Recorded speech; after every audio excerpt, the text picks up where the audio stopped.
The CBS Radio Mystery Theater presents...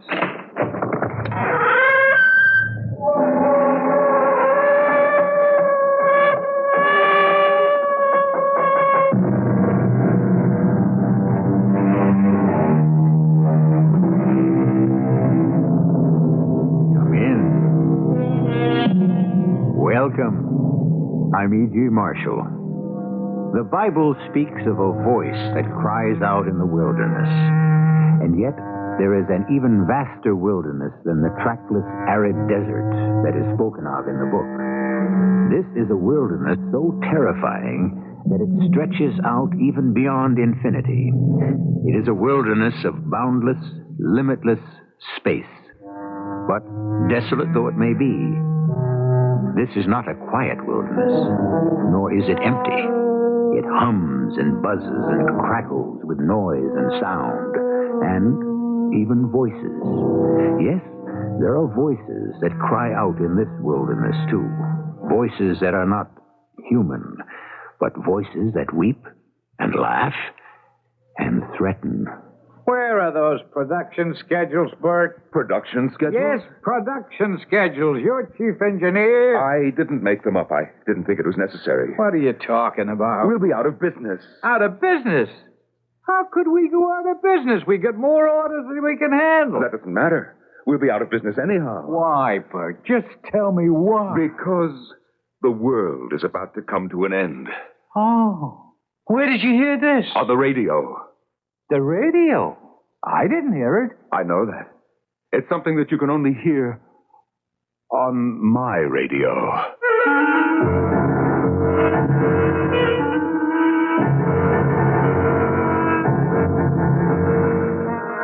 Our mystery drama, The Voices of Death, was written especially for the Mystery Theater by Sam Dan and stars Norman Rose.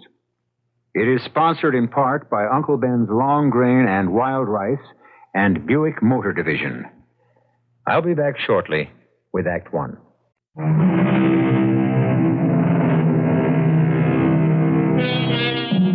If you ever took one of those ordinary round 1-quart ice cream containers, a handful of paper fasteners, a couple of paper clips, some number 36 enameled copper wire, a small piece of silicone or galena, and a pin or two, and transformed it all into a radio set.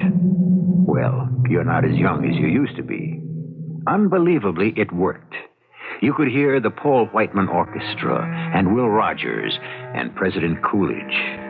How unbelievably primitive your crystal set would seem now. But is it possible that your cat's whisker might still receive a message that simply is not getting through the marvelously sophisticated equipment we have today? Yes, Miss Hastings? It's Mr. Cartwright of National Industries. He wants to congratulate you. Tell him that I'm in a meeting. And you've got 4 other calls on Well, hold. tell them all I've gone to Outer Mongolia for the afternoon. Oh, yes, Mr. Fowler. What should I say if they ask me why? Oh, tell them I had to buy some yacht butter. And, yes, Miss Hastings, could you come in? Oh, wow.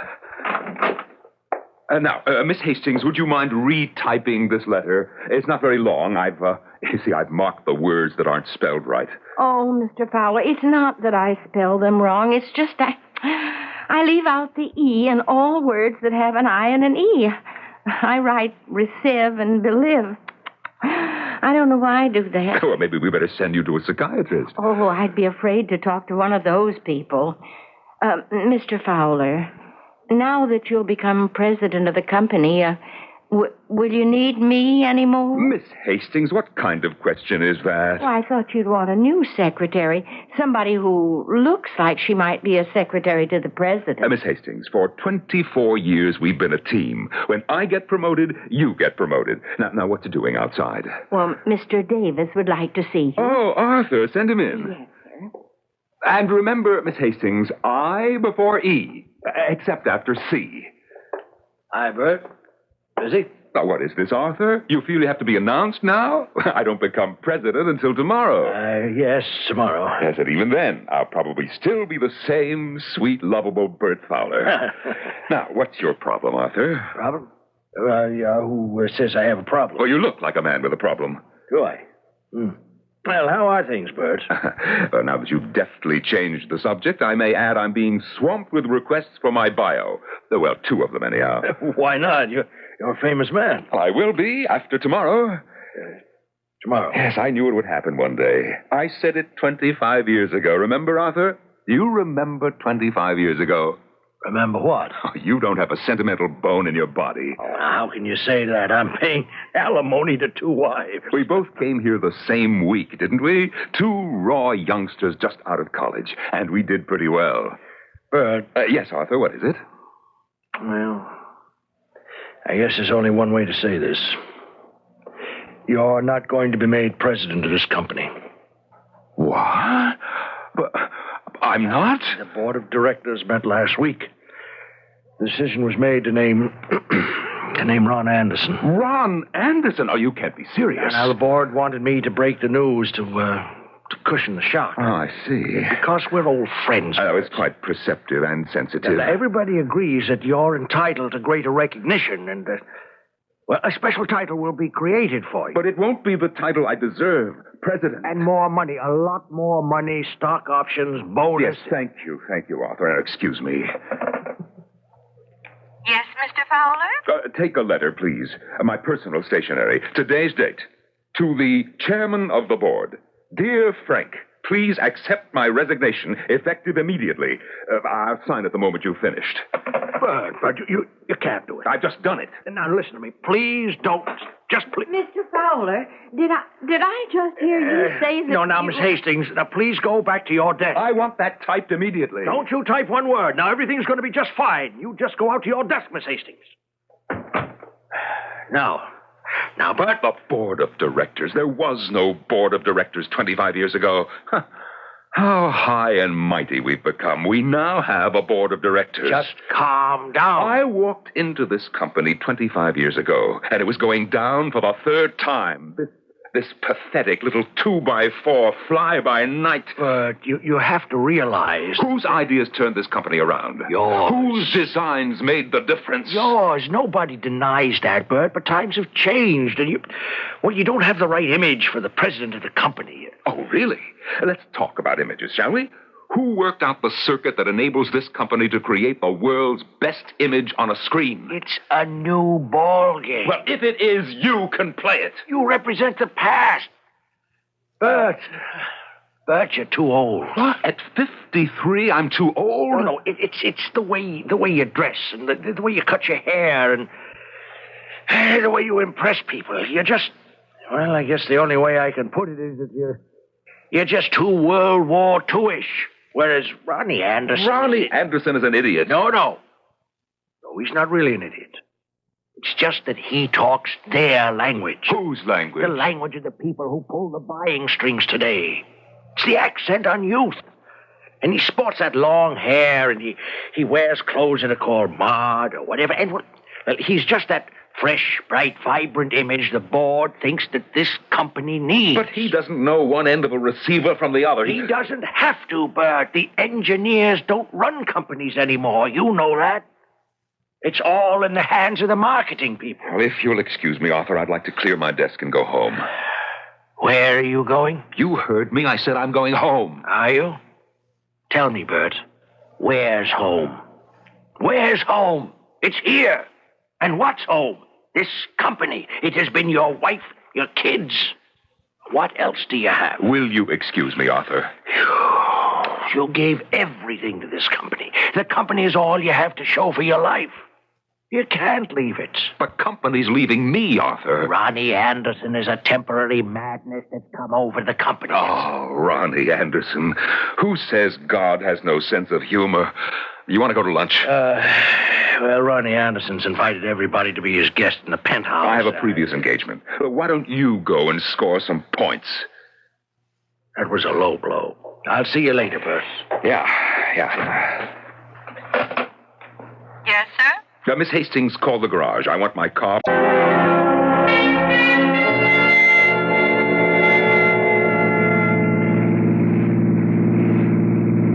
Thank you for lunch, Mr. Fowler. Isn't it a beautiful day? Oh, I can't remember ever doing anything like this before. Anything like what, Miss Hastings? Oh, driving out in the country during the middle of a working day. Oh, the woods are so beautiful. Yes. Now, you've been my secretary for so many years, Miss Hastings, and, well, I know so little about you. For example, why have you never married? Well, because no one ever asked me. You never married because no one ever asked you. And I never married because I never asked anyone. Why are all those cars parked along the side of the road? Oh, well, according to those signs, it's a garage sale. Oh, what's a garage sale? Oh, people want to get rid of a lot of old things around the house, so they just hold a sale. What a coincidence. I'm an old thing that was gotten rid of today myself. You know, I feel an affinity for this place. Let's stop and browse about.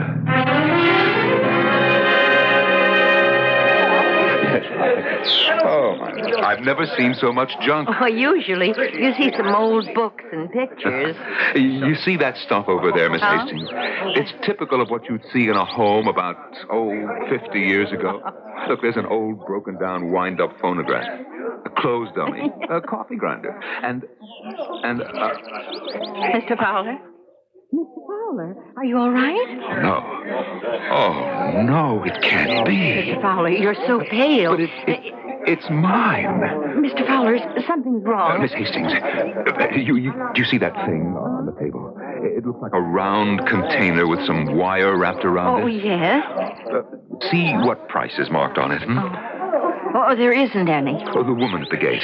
Ask her how much she wants. Oh, Mr. Fowler, you're shaking. Are you ill? No. Find out how much she wants. I have to have it.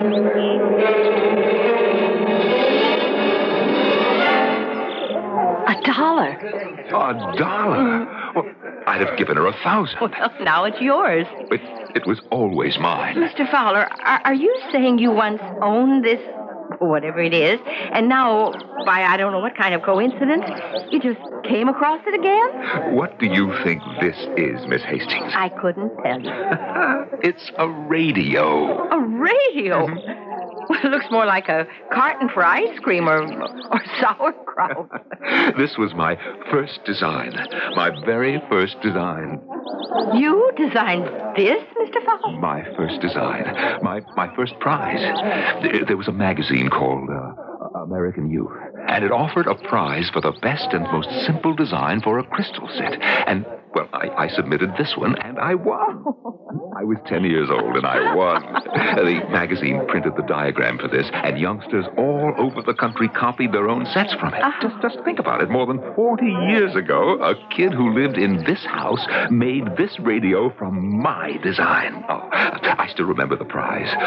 Oh, a gold medal. And on it was inscribed, "To Bertram Fowler, a great scientist of the future." And it came true. You are a great scientist. No, I never became a scientist. I just tinkered around with gadgets. Do you mean a thing like this could actually work? Oh, sure. Look, put on the earphones. Well, now, wouldn't it need a new battery? No battery, no electricity. It works by itself. You see, it's just a coil of wire, a crystal detector, which is made of silicon or galena. Let's see, we need an aerial. Oh, we can use the metal clothesline the lady has stretched in her yard. Oh, this will be fine. Now listen through those earphones. All right. Now, what do you hear? Anything? Oh, yeah, I do hear a kind of scratchy noise. Wait. Music. Yeah, I think I hear music. Clearly? Well, listen for yourself. Oh, yes. May I have those earphones?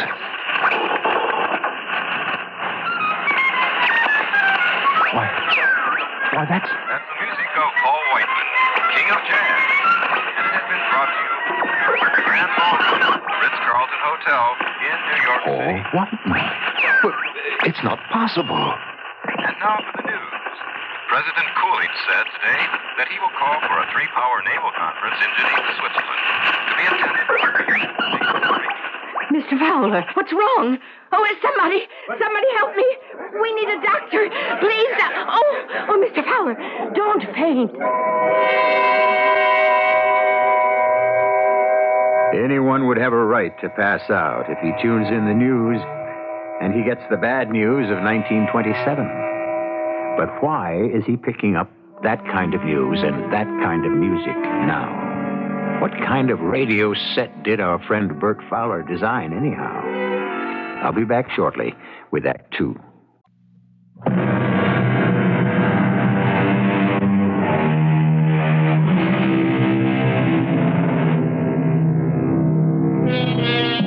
I shot an arrow into the air.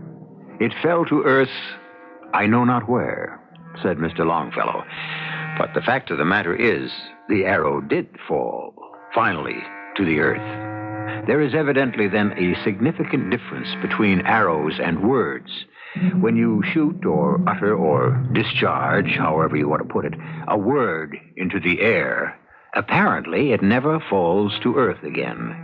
It enters the ether and stays there forever. Or does it? How else may we account for the fact that Bert Fowler is now hearing words that entered the airwaves more than 45 years ago? You say that you heard an actual Paul Whiteman broadcast. And I heard a news broadcast, which could only have been made in 1927. Why? Because it was about the conference to restrict the number of battleships. Mm-hmm. It was called by President Coolidge. You've heard of him. Yes. And you heard all this on that, that ice cream carton? This ice cream carton is actually a variable inductance tuning coil, a crystal detector, and... Look, Doctor, I don't want to get into anything here. I know what I heard. Well, when Miss Hastings brought you here to my office, she said that you'd had a very shattering experience earlier in the day in your business affairs. Yeah, you could say that. Well, that was one shock to your system.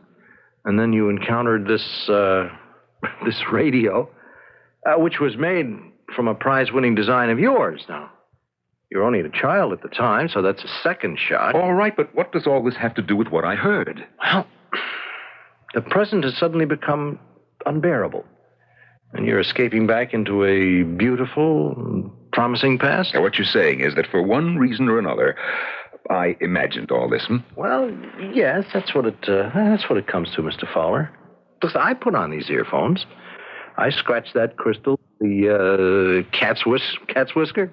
All I got was static. Mm-hmm. Doctor, am I okay otherwise? Oh, you check out first rate. Hey, listen. Let me know if you raise any more of that 20s jazz, huh?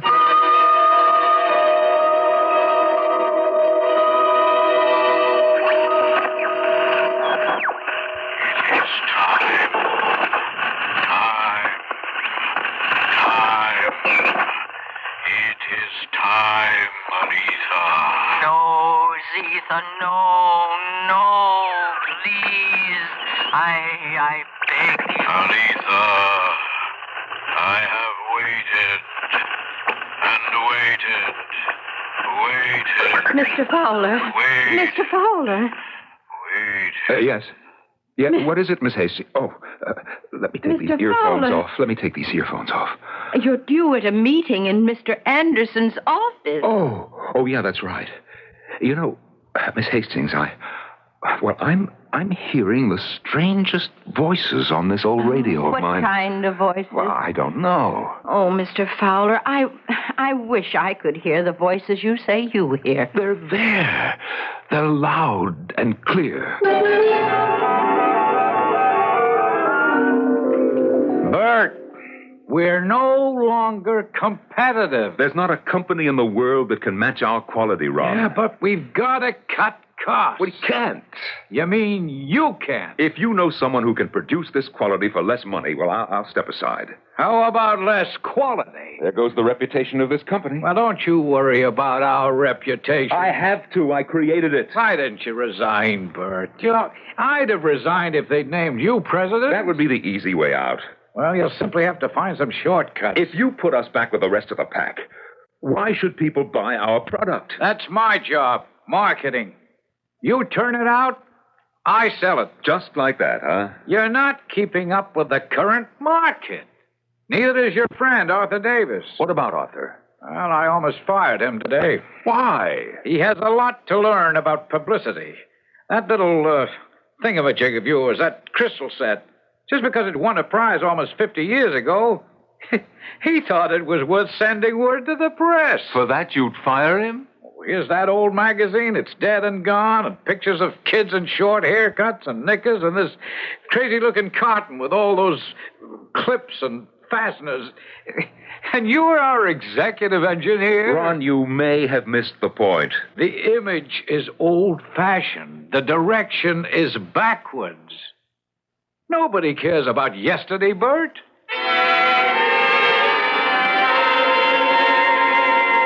Mr. Anderson's secretary just called. You're supposed to have a cost analysis ready for the meeting tomorrow morning. Yes, I know. Well, if you don't give it to me to type, they won't have it. That's very well put. And I know you haven't even started it. That's right. Now, Mr. Fowler, don't you think that you ought... and Aletha. Zitha is a man's voice. It sounds like a man's voice. And Aletha, it must be a woman's voice, but who are they?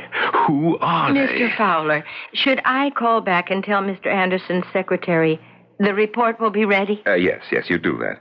Or else, well, tell her it won't be ready. Any way you feel. But, Mr. Fowler... And now, Miss Hastings, you must excuse me. Are you going to listen to that thing again?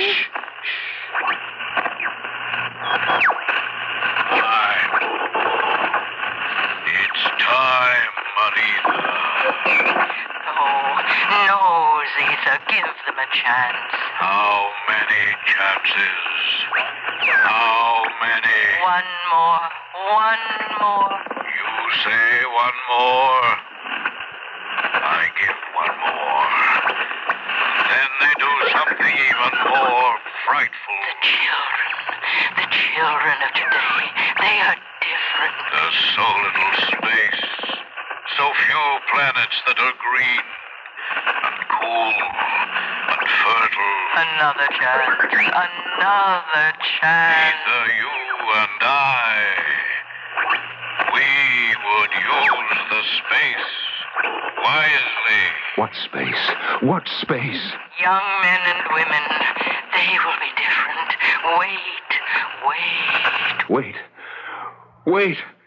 Wait for what? Mr. Fowler, are you all right?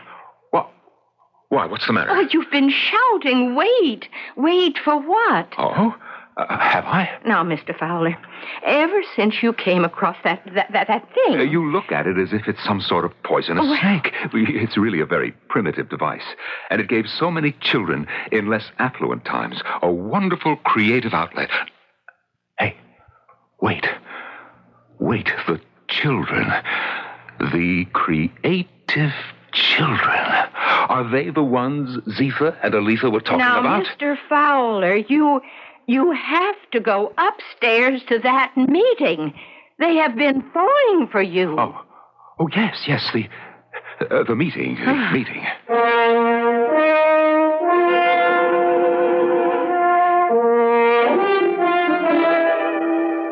I don't see where there's a reduction in any of these costs, Bert. That's right, Ron, you don't.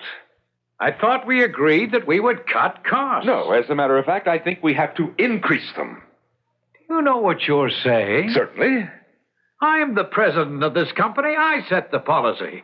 I am not aware that the board has canceled its commitment to quality. I see. So you want to take this to the board? Absolutely. You're supposed to be the hotshot, but how much ability does it take to sell cheap junk? If you're any good, you should be able to sell quality. I would like to remind you that the board has already chosen me over you. Then what are you worried about?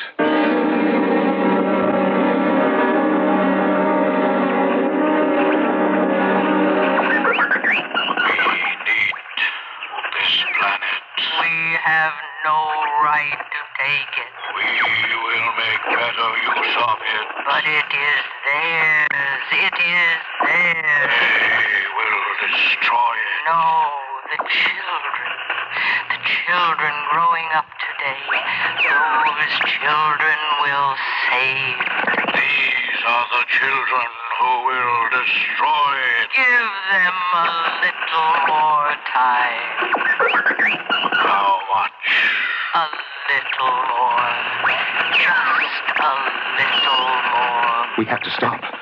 Do you hear, Miss Hastings? We have to stop. Mr. Fowler, I don't understand you. What are you saying? We have to stop. Stop what? Stop destroying the world. Oh. Miss Hastings, tell Arthur Davis I must see him in my office right away. Arthur, I want you to contact the science editors and writers of all the newspapers, magazines, and wire services. What for, Bert? What for? I'm going to hold a press conference. That's what for. Well, what? Have you cleared it with Ron? No, I haven't cleared it with Ron, and I don't intend to clear it with Ron either. Now, you just get these guys to meet with me, say, Tuesday morning. You'd have to tell me why. And I would have to check it out. Arthur, I'm asking you to do this for me. Please, Bert. Ron calls the shots, you know that. Sure. Yes, sure. Okay, Arthur, I'm sorry that I asked. Look, Bert, I am on your side, but you understand my position. Oh, absolutely. And so why don't you leave before we both burst into tears? Yes, sir? Miss Hastings, call the scientific editors of all the newspapers, magazines, networks, wire services, and tell them I'm having a press conference on Tuesday morning at 10. Oh, but that's Mr. Davis's job. I know, but he needs some help.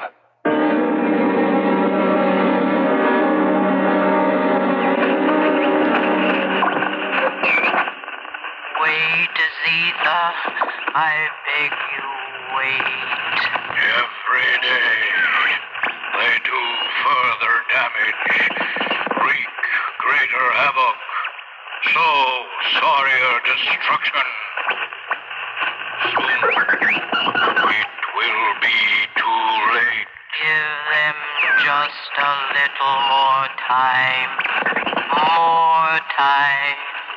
Now, what I have just played back for you, ladies and gentlemen, is the tape recording of voices that were picked up on this old crystal detector. The message is clear. The world is in danger. It will be taken over by another race or kind, or call it what you will, unless... What is this guy? No, wait. No, wait, please. Don't go. Listen. Listen to me. Please listen.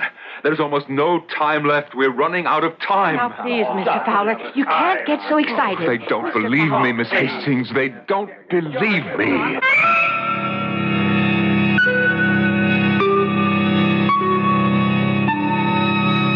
Well, do you believe him?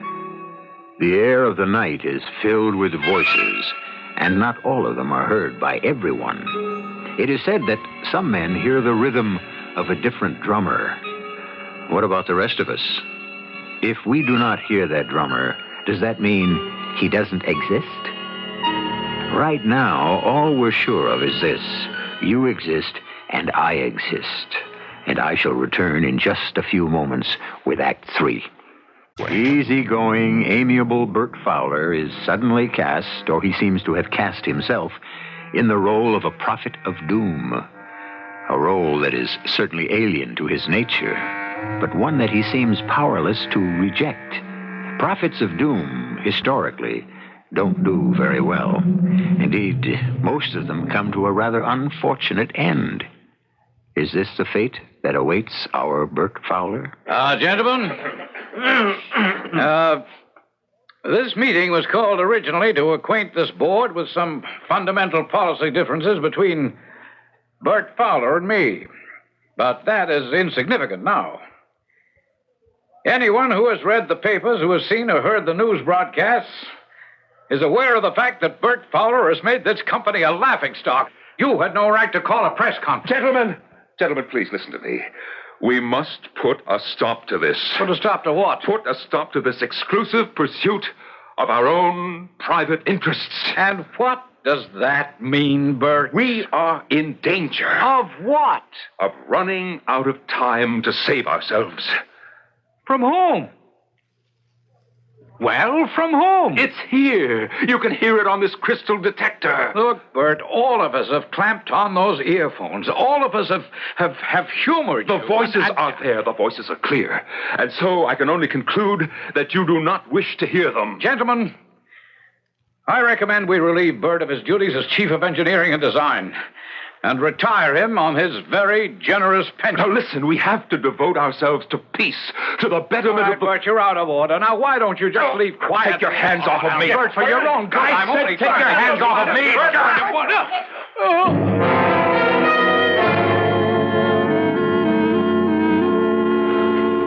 Not so good, Mr. Fowler. Oh, I don't know what came over me, Doctor. A fine crusader for peace you turned out to be. You slugged the first guy who disagrees with you. Yeah. Doctor, what am I doing here in this hospital? Well, you're going to be observed. What does that mean? Oh, well, this will give you a chance to cool off. I will write a high-sounding report filled with all kinds of technical statements that no layman could understand and no two doctors would agree on. I do hear these voices. Yes, of course. Then you admit they exist. I agree that you hear them. Oh, Doctor, what am I going to do? Face reality. What I hear is real. Well, there are many realities. And the problem is, you have to get along with the one that's popular. Now, the voices you hear are your voices, Mr. Fowler. They remind you of a happier time. No, I am not talking about the news and the music. I mean Zephyr and Aletha. Ah, Aletha and Zeta. Yes, A to Z. See, that's how you see your life. It's completely fouled up. It's no wife, no kids, no real fame. You know, it's a brilliant potential that was never realized. That's how you account for it. Bert, I'm on your side. I think the whole thing is absolutely wild. According to Aletha and Zephyr, the young people of my generation should have turned things around. I guess we only made them worse. How about your generation, Doctor? Well, we make a lot of noise, but we'll get older, too. But, Doctor, if we do nothing, the world will come to an end. You want to know what I think? I think the world came to an end a long time ago.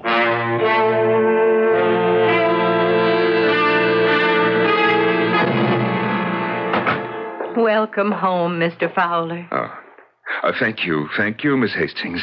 The company told me I should stay on as your secretary. That's one of the bonuses you get at the end of the rat race, assuming you've been one of the bigger rats. Although I don't know what my duties are. Well, you come to the apartment every day at 9, and you're going to put in a full day's work. That is, unless you'd rather go get yourself another job. Oh, no. No, Mr. Fowler, I'll never leave you. I'll stay as long as you want me. Now, Miss Hastings, all our lives, we've been looking out for number one. You follow this? Yes, sir. And so, despite all the other theories, that is the basic reason the world has gone to hell. Do you agree? If you say so, Mr. Fowler. Yes. People have to start looking beyond themselves. We just have to do things that will turn the world around. Yes, Mr. Fowler. Now, this is something that has to begin at the top. Once the leaders understand what their true mission has to be, we can save ourselves. Now, I've drawn up a list of important people. After all, I was somebody myself. There's no doubt about that, Mr. Fowler. I have worked with people in government, in the military, in industry, and not just here, but also abroad. And I'm going to put it to these people. Now, here's the list, and I want you to put through some calls for me. I have Admiral Chadwick on the phone, Mr. Fowler. Oh, thank you, Miss Hastings. Hello, George. You got my letter? What do you mean, what's the punchline? But no. No, I'm serious. We all have to unite against this new menace. We have to change our self-centered thinking. George, you know I'm not crazy. Oh, sure. Oh, yes, we'll get together for lunch one day. Right. Bye. Well, At least he returned the call. I'm sorry, Mr. Fowler. Now, who else have you tried? Oh, Mr. Cartwright of National Industries. He always seems to be in a meeting. Mr. Taylor's out of town. I just can't get anybody. I'll see who it is. Oh, hello, Miss Hastings. Oh, good morning, Mr. Davis. What? Arthur, sit down. You like a drink? No. No. Well, what is it, Arthur? I like to think that we're still friends. If you like to think so, by all means. But what you're doing is, well, to a person who knows you, it's heartbreaking. Oh. And what am I doing? You're making a damn fool of yourself. The way you write letters to people and the way you call them on the phone and try to waylay them in the offices. Bert, you look ridiculous. Huh? Do I? Bert, it's tragic to see you ending up like this, an eccentric, a crack brain, a nut.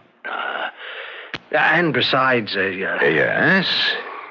well, there's the company. Oh, but I've retired. I'm no longer with the company. Your name will always be associated with the company. And so what you're doing is a reflection. What do you suggest I do? Oh, enjoy life. You're still comparatively young. You have plenty of money. Arthur, friend to friend, if you were me, how would you go about it? Go about what? Go about getting people to listen. Nobody wants to listen to what you have to say, Bert. I know, but how can I dramatize my message? You just answered your own question. Dramatize. Call attention to yourself somehow. Make people listen. Do something. Yes? Oh, I don't know. But something that would just explode all over the front pages. Oh, yes. Thank you, Arthur. But I want you to know we're still friends. Oh, it's heartwarming to hear that, Arthur.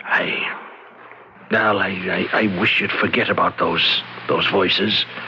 But how can I forget? I hear them so clearly. Now listen, put the earphones on. I tried, but I just can't hear. Or you don't want to.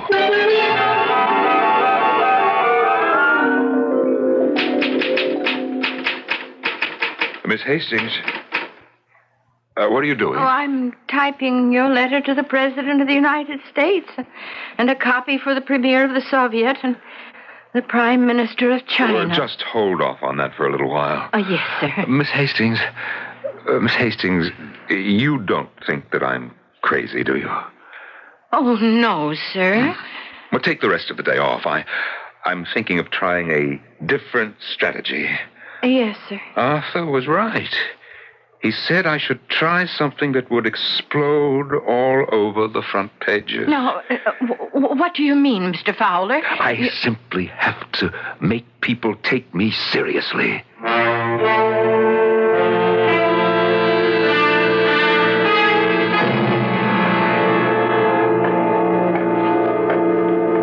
Who's that? Why, Bert, it's you. Yes, Ron. It's me. What are you doing here? Oh, I got lonesome for the place. I thought I'd come by for a little visit. 10 o'clock at night? Well, you're still here, Ron. Wait, what have you got in that valise? What do you think I've got? I'm going to call a security guard. I just saw him. He's asleep. But he's outside. He won't get hurt. What have you got in that valise? Fuses, wiring, for explosives. But you're crazy. Nobody wants to listen. I'll have you thrown into jail. Get out of here. I don't want anybody hurt, not even you. This place will go up in 30 seconds. Well, you're a maniac. Run for your life! Run! Why are you standing there? Because it's my company. I'll stay with it. You're out of your mind. Better run for your life!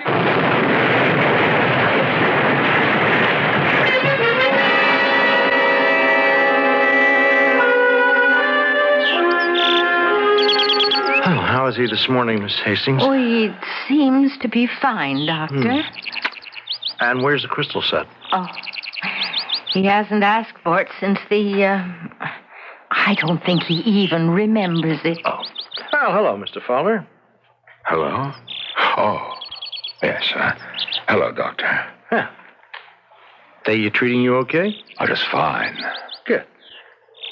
Between you and me, Bert, is that what it was all about? I mean, you were so completely upset at not being made president that you just blew up the company for revenge?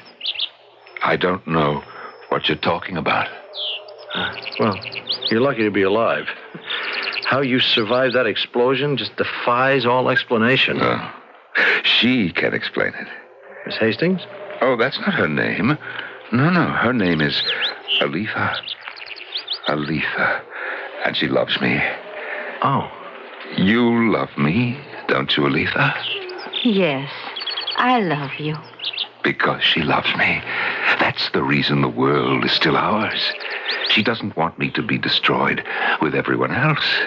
Oh. Well, all right. Do you understand, Doctor? I tried. Yes, but no one wanted to listen. And the world will only last as long as I live. And afterwards? Zitha and Aletha will take it for their own people. Isn't that so, Aletha? Yes. Yes, Mr. Fowler. That's so. Well, I guess it's up to me to keep you alive for a long, long time, Mr. Fowler. Oh, thank you. Thank you, Doctor. I want to stay with her as long as I can, because I love her. I always loved her.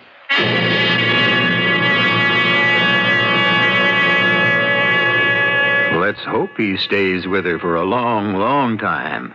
Because if her name is Aletha, we are all only safe as long as Bert Fowler lives. Well, you must admit the end of the world could happen any time for any number of reasons. Just add Bert Fowler to the list.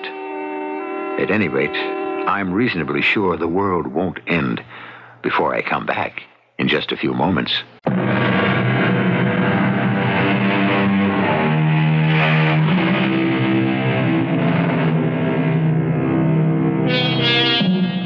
The incredibly complex and sophisticated electronic communications of today sprang from simple pieces of wire and crystal.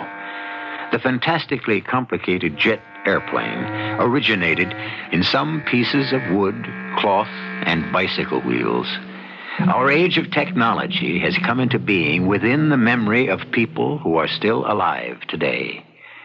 It is so new, so strange that we hardly believe it or understand it. Are we using it properly? What were we supposed to do with it? Our cast included Norman Rose, Mary Jane Higby, Earl Hammond, and Ian Martin.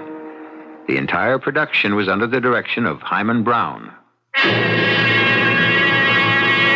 And now, a preview of our next tale. Marvin Hale Prentice, MHP. In the poetry, all of Creston's writings, the first line always starts with a word that begins with an M. The second line starts with a word that begins with an H. And the third with a P. Well, that could be a... That could be what? Coincidence? Remember what I just quoted over the TV show. The first line begins, millions reach out. There's your M. Second line, here we are prisoners. And the third line, poetry. Only in poetry is, there's the P. And the final three-word sentence, must hope perish. MHP, Marvin Hale Prentice. Now, do you know why I feel V.K. Creston's reaching out to me? One man's thoughts reaching out across thousands of miles and touching my own? That's why I'm fighting this trade bill. It's for V.K. Creston. Radio Mystery Theater was sponsored in part by Anheuser-Busch Incorporated, brewers of Budweiser. This is E.G. Marshall inviting you to return to our Mystery Theater for another adventure in the macabre. Until next time, pleasant dreams.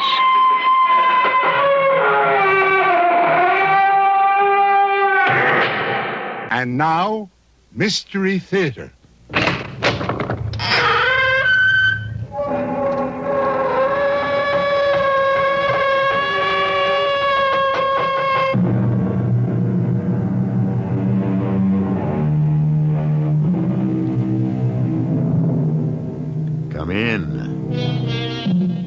Welcome. I'm E.G. Marshall.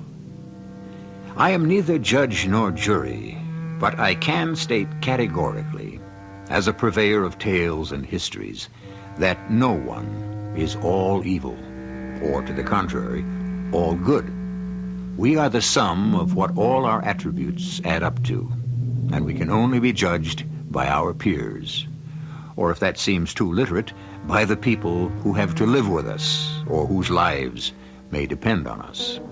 That is the substance of the story of Harry Taylor. Yes? Yes, of course. Send him in. Come in, Harry. Thank you, Warden. It isn't the first time you've been in this office. No, sir. And with due respect, I hope it's the last. So do I. Harry, I'm not a judge. You were sent to this penitentiary through the due process of law for killing your wife. You've done your time and are now being released on parole. Harry, you've been a model prisoner. I wanted to say goodbye personally. Thank you. And I hope it is goodbye. I won't harp on the past, but for 25 years, society shut me up for something I didn't do. I just hope to God, and I mean this from the heart, Warden, that I'm never tempted to get even.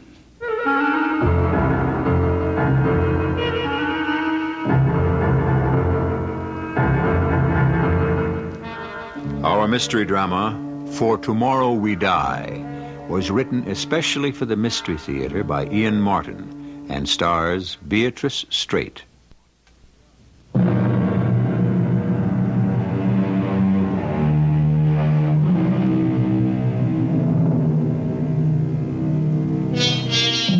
If any one of us was unjustly accused and sentenced, upon gaining freedom again, what would our state of mind be? Would we accept injustice as one accepts a major illness? Or in this case, since man was the villain, would we be inclined to think that we had a ticket to retaliation, a right to hit back at society? Was Harry Taylor unjustly accused and sentenced? And did he try to get even? Let's find out. Just the mail, Mom. I'll get it. Oh, fine, Pesh. And give Don a call. I'm just about ready to put on the eggs. I will. Donald Craig, now hear this. You get your rear out of a sling and get downstairs. This is the captain speaking. Repeat that. Your wife. Your slightest command is my wish. You want me as I am, all wet and dripping from the shower, or should I stop to put on at least a towel, Captain Sir Wife? I'll take you as you are, you gorgeous, able-bodied hunk.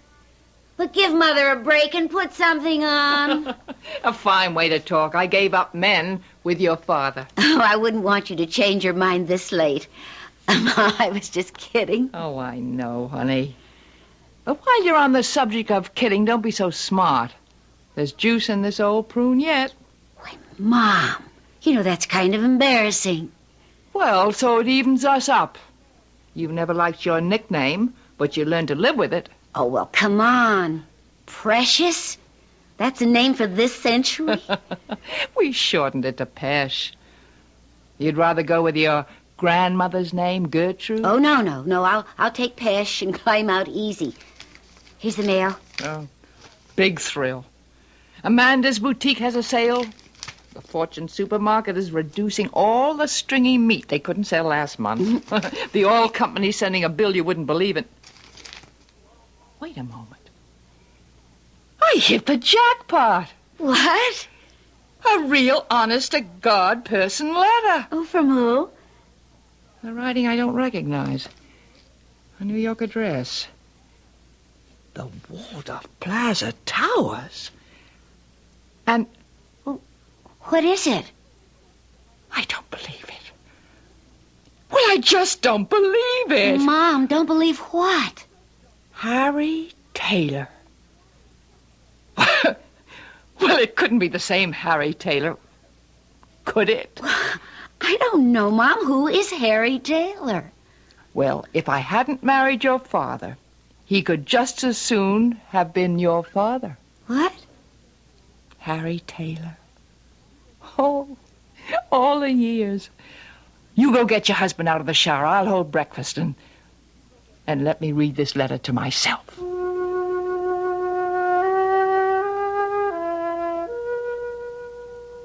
Dear Jessie, I suppose it will seem sort of incredible to you hearing from me after all these years.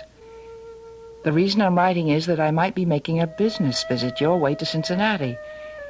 The street, Wall Street that is, has been very kind to me through the years. My wife died many years ago, and I was wondering if I could run up to Dayville and take you out to dinner while I was passing through. Unfortunately, time is, like they say, of the essence, so if you could drop me a line in return, I'd know whether I was welcome to call on you or not. You can write me at the above address with fond memories. Hopefully, Harry. Mom, are you all right? It's not anything sad or anything like that. Well, then what's with the tears? It's nostalgia. Because this letter took me back so far back. Is it really from some old beau that you were serious about? Oh, yes. I sort of broke his heart. Oh, and speaking of that, let's get those eggs broken into the pan before we burn up all the butter. Oh, I'll get the eggs. You're the coffee pourer, Don. Great. We'll let Jessie handle the toast. And I'll bet that's just what she was 25 years or so ago, the toast of the town. Oh. A femme fatale who remains forgotten by a rich New Yorker. What does he have to say to you, Mom? This old flame? Well, he's a Wall Street broker, and his wife died many years ago, and he has to come through Cincinnati on business, and he wanted to stop by and say hello. He wants me to write and tell him if I'd like him to. Oh, are you going to? Oh, I don't know. Maybe not after all these years. Oh, you're not that old. You just told me there's life in the old prune yet. In the Waldorf Plaza Towers. Oh, he must be really rich. And you know what, Don? No. Well, Mom told me this morning when the letter came that this Harry... what was his name, Mother? Harry Taylor. Pass me the butter, please, Don. Harry Taylor. Yeah. If Mom hadn't married my dad, it could have been him. Bacon coming up. He was a boy who wanted to marry me. Oh, go ahead and you start with the toast and eat, Don. You have an office to go to. Bacon, everybody. Oh, not just any boy, though. Oh, no. Matter of fact, we were sort of engaged.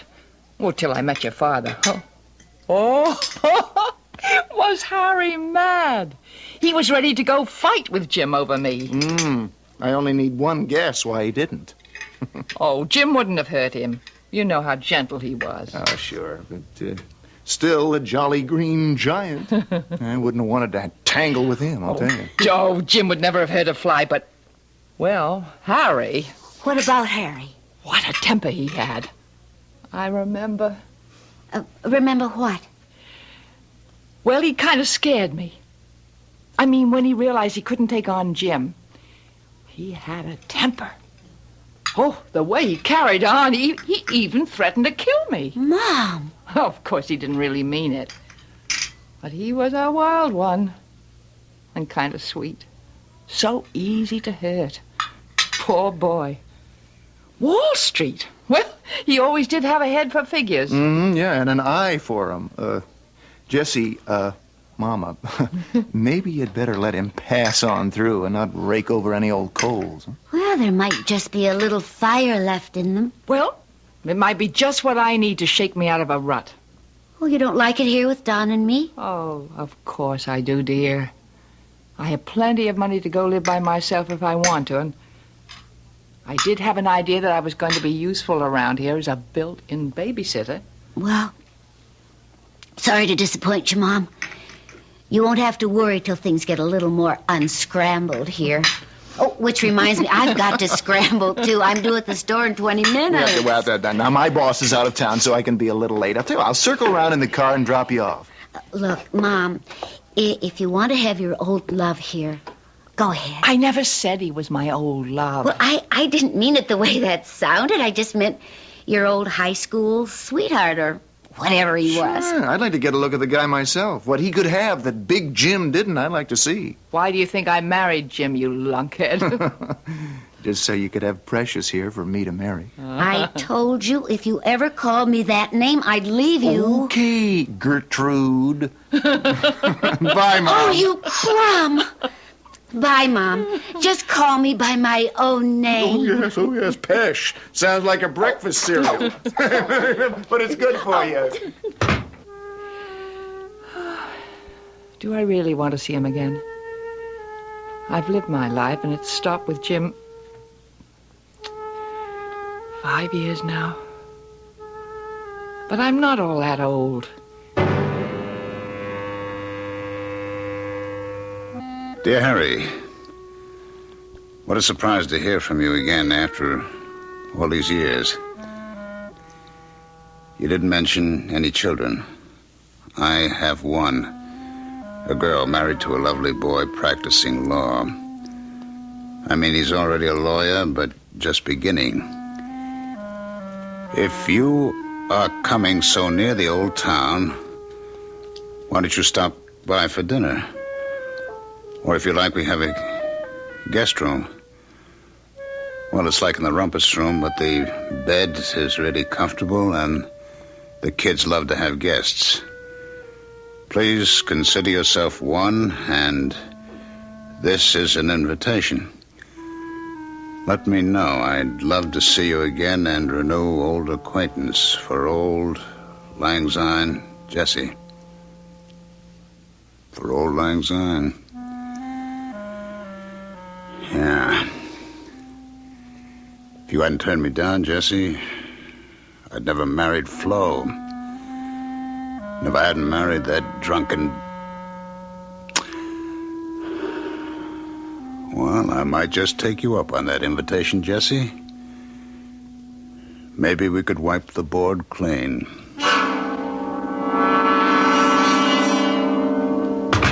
Hi, Jess. Where's my frau? In the kitchen. Oh, boy.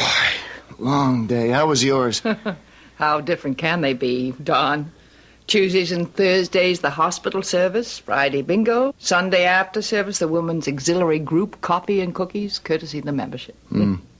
The other days passed by without much interruption. Except... Yes? That's Harry Taylor. You know, my old boyfriend. Oh, yeah. I wrote him and said I'd be glad to see him, and I even said he could stay overnight in the rumpus room if he needed a place. I hope you don't mind. Don't mind? Why would I mind? Jess, this is your house. Oh, don't be silly. Sure, it's in my name because that's the way Jim left it, but you know everything I've got is yours and Pesh's. I'm just living out my 70 and trying to keep out of your way. Hey, is that you, muscle man? Here I come, isolating my stomach muscles. Well, you better start isolating them. You're getting a touch flabby. Don't feed me so good. Hey, I hear we may have a visitor. Who? Your mom's old boyfriend. Well, why not? Do you mind? Oh, not me. I just wonder what kind of old fogey he is. Well, whatever he is, how much can he mean in our lives? If Mom wants a nice sentimental moment of nostalgia... Yeah, she is entitled. I just hope he won't be a bomb. Please define that. I mean a splat. Yeah, a nothing. A big bore. What did you have in mind? Well, I don't know. Maybe I'm just the female animal with funny vibes. I just have a silly hunch it would have been better if he'd never raised his head out of the past. But, like you say, it's Mom's house, and she's entitled to her own guests, no matter how far they climb out of the past. Oh, I just hope he won't be a specter at the feast.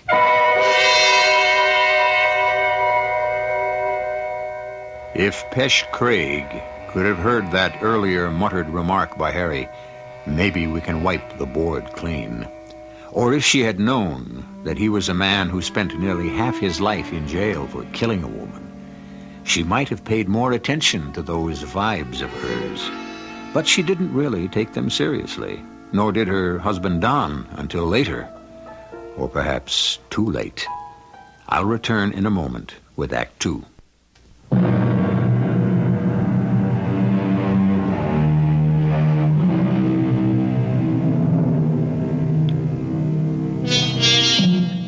We've all been guilty of such phrases as, I could have killed that wife of mine, or I could have cut his throat for doing that.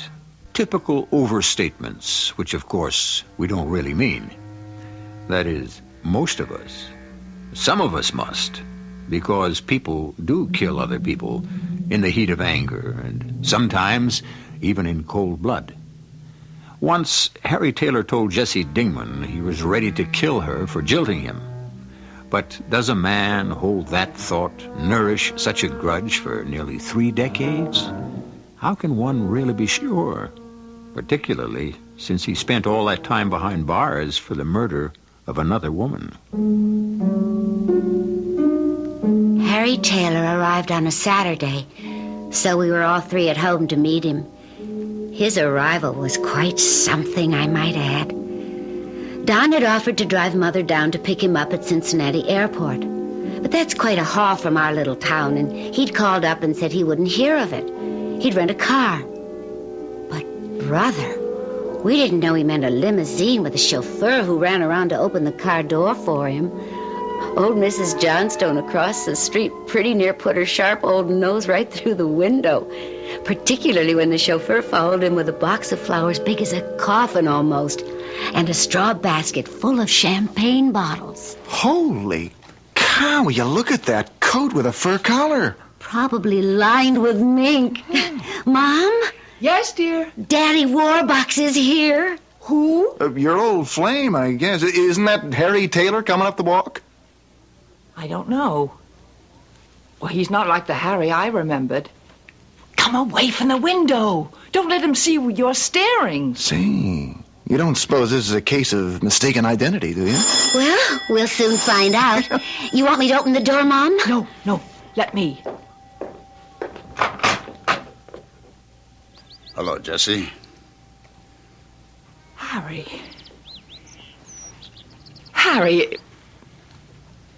it is you. I guess I didn't age as well as you. I'd have known you anywheres. It wasn't that. It's just that you were always in jeans and a windbreaker, and I never saw you in a hat. I'm sorry. Come in. Come in, Harry. It's good to see you. I've been looking forward to this for a long time, Jesse. Just kind of took me a while to make up my mind. Well, I'm glad you did. Oh, won't you ask your friend in? Oh, that's my chauffeur. Hey, Brody, I'll take the flowers. Jesse, would you show Brody where the kitchen is? I guess that champagne ought to go in the icebox or something. Champagne? Well, sure. You know, like the old song or whatever. Eat, drink, and be merry. For tomorrow we die. Kind of by reflex action, my mind completed the old quotation as Jess brought Harry Taylor in to meet us, while Pesh took the chauffeur out to the kitchen to put the champagne away. And just for a moment, while we were being introduced, looking at the guy, I got some strange vibes myself. I mean, it was his skin tone. He looked sort of dead white, like you think of a corpse. But there was nothing dead about his handshake. That was firm. Matter of fact, since I wasn't expecting it, he almost cracked my knuckles. I'm pleased to meet you, son. You sure got good taste in mother-in-laws. Thanks, sir. I feel the same way myself. Oh, now, don't call me sir. Make it Harry, hmm? Would you like Don to go out and get your bag from the car? Well, aren't you going to stay with us? Oh, well, no, I wouldn't want to put you out like that, Jess. I've got some rooms at the hotel. Oh, but we made plans, and we expected you for dinner. Oh, that part's all right. That's why I brought the champagne. And then tomorrow I thought you and me could take a ride in the car, or maybe walk down memory lane. Have lunch out at the carriage house. Oh, but that's so expensive now. It always was. Never could afford it before. That's why I checked to make sure it was still in business.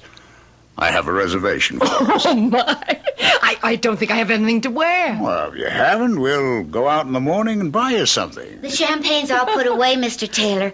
Mr. Brody wanted to know if you needed him for anything else. Oh, no, he can go. What time do you think I ought to have him come back and pick me up? Why, I don't know. You sure you don't want to stay? I don't want to be any trouble, Jesse. Just give me an idea. Look, Mom, I can drive Mr. Taylor. Harry, please. Yeah, Harry, back to the hotel. It's only a few blocks. Well, I'll settle for that.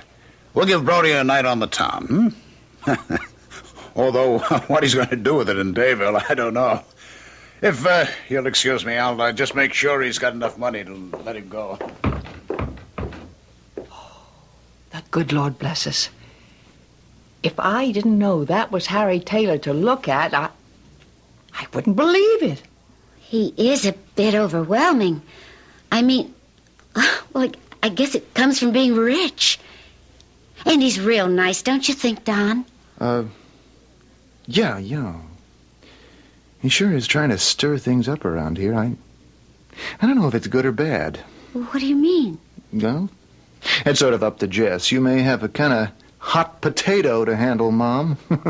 Maybe you better watch your step. With Harry Taylor? Oh, don't be silly. Anytime I can't handle Harry Taylor.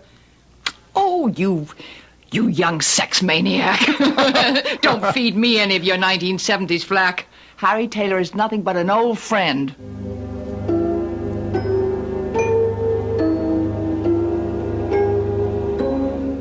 It was a lovely evening. I cooked the dinner, but Don and Pesh served it. And by the time dessert came along, lemon meringue pie, that I remember was Harry's favorite. It was almost like Jim was alive again. The room was full of fun and love. Oh, that pie, Jess. Just like old times. Say, what firm are you with, Mr. Harry?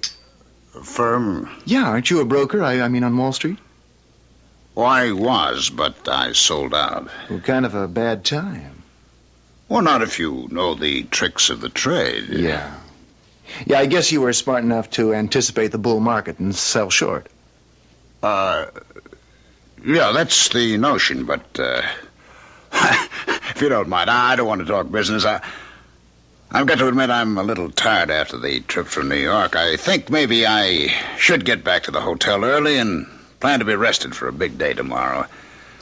I thought maybe after I take your mother to lunch, you could all be my guests at the hotel for dinner. Oh, I don't see why we should butt in. Oh, it might be nice for you to have a night out, Pesh. They do have dancing. Oh, well, yes, that would be nice if we don't make it too late.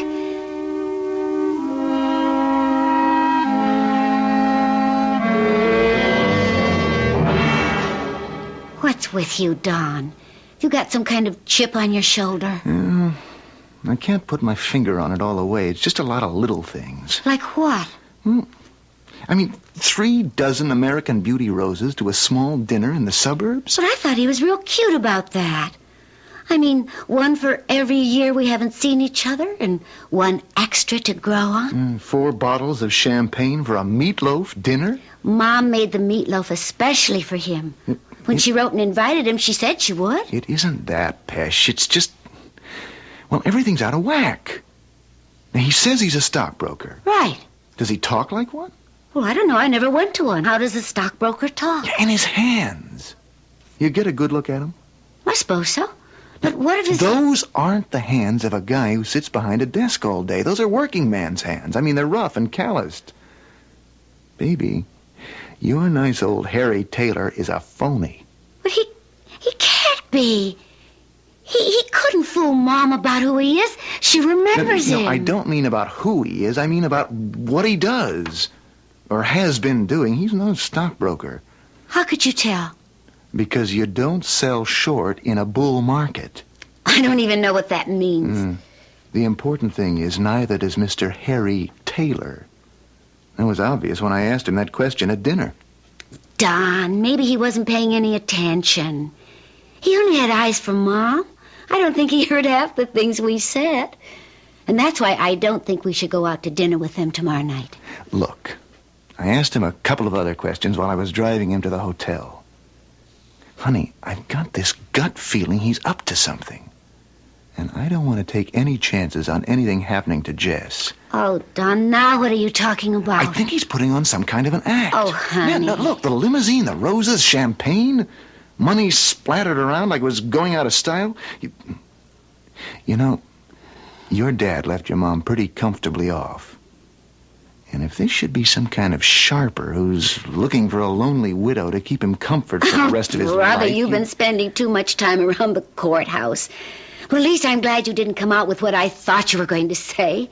What? Well, the way you're acting, you're just kinky enough to come up with some crazy notion that he's fattening the victim for the kill. Now, what are you talking about? I mean, what Mom said about 35 years ago when she picked Dad instead of Harry Taylor. The first off, he was going to kill Dad, and then he said it would be Mother. Now, that's really way out. People don't hold grudges for 35 years. Well, that's what I say. And anyway, you know he never meant it. It's just talk. The kind of thing. Will you leave Mom and Harry alone? Honey, I'm only trying to protect her. Well, then butt out, Sir Galahad. Mom doesn't need you. Oh, honey. Did you look at her face tonight when Harry and she were talking old times? Oh, it was lit up like with 100 candles.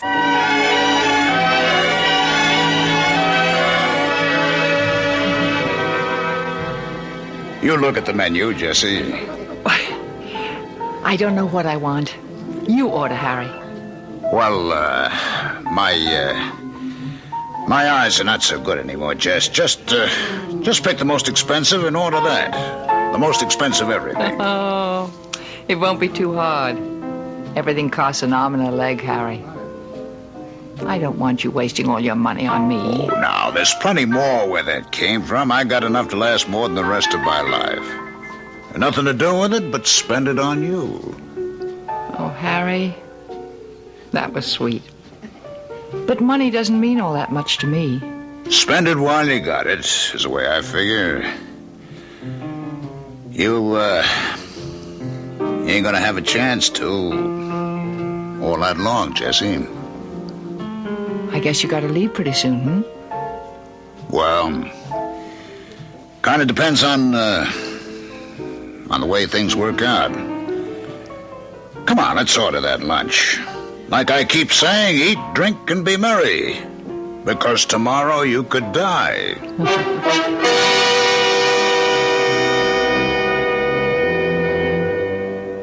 And still the ambivalence remains. Is Harry Taylor the friendly man he seems to be, renewing a fond and old acquaintance? A wealthy and lonely man who recently struck it rich? Or are Don's suspicions warranted? I'll be back shortly with Act 3.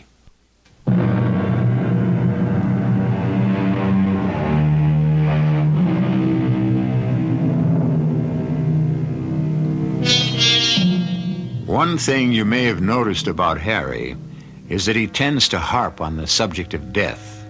Eat, drink, and be merry. That first time he did not complete the saying.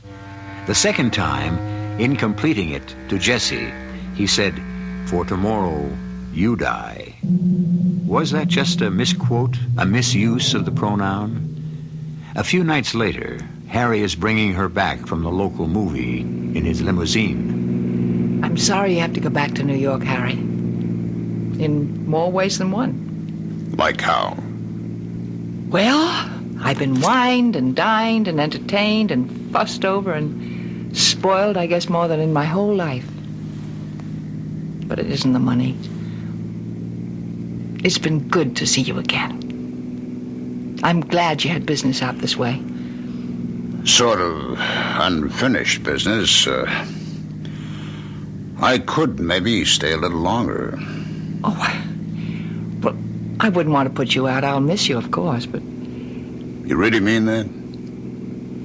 Well, I have my life here, my little activities, and someday I guess the kids will get old-fashioned enough to provide me with a little grandson or granddaughter, but it's been nice to have a beau again. I do get lonely. All of us do at our age, I guess. Look, Jesse, I've got an idea. I do have to get back onto New York for a reason, but I got a great idea. Why don't you come with me? What? Oh, no. You know what I mean. I don't mean anything wrong. We'll get you a room of your own at the hotel, but New York's where it's at. I mean, we've done Dayville. I took you near everywhere in Cincinnati. But in New York, we got the nightclubs, the musicals, the places to eat, and everything like that. Why don't you come back with me, Jesse? Oh, I've never been to New York. I've never been much of anywhere, I guess, but imagine Park Avenue, Fifth Avenue. With all the big stores. And Rockefeller Center and all the museums and Lincoln Center. And the Statue of Liberty and Staten Island Ferry. Come on, Jesse. Say you'll go, huh? Oh, you are tempting me, Harry Taylor. You are tempting me. Well, but if I did, it would only be on one condition. What's that? That I pay my own way. Ah, no, come on, Jesse. I can afford it. Please say yes. Well, I'll talk it over with Pesh first, but it would be fun to have one fling, since it probably will be my last one.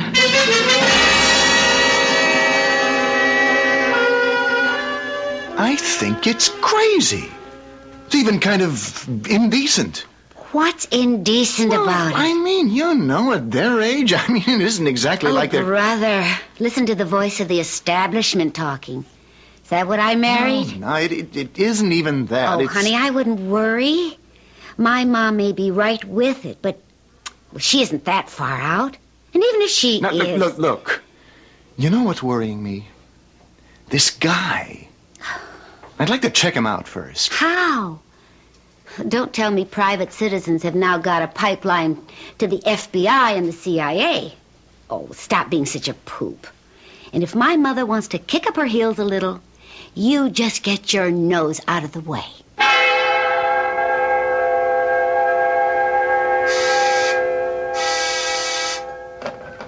Yes, Miss Bunny. Fine, I'll take it right now. Hello, Waldorf Plaza Towers? This is Mr. Don Craig. I'm a lawyer calling from Dayville, Ohio. What? No. I don't want a reservation. I wanted to talk to one of your permanent guests, Mr. Harry Taylor. Beg pardon? Oh, I see. Well, he might possibly have checked out about a week ago. Would it be possible... Yes, I understand. But, as I said, I'm a lawyer. This is a rather important pending case. Wouldn't want to have to drag the Towers into it. Of course. Yes, I'll be at this number all day. Please call me at the first opportunity.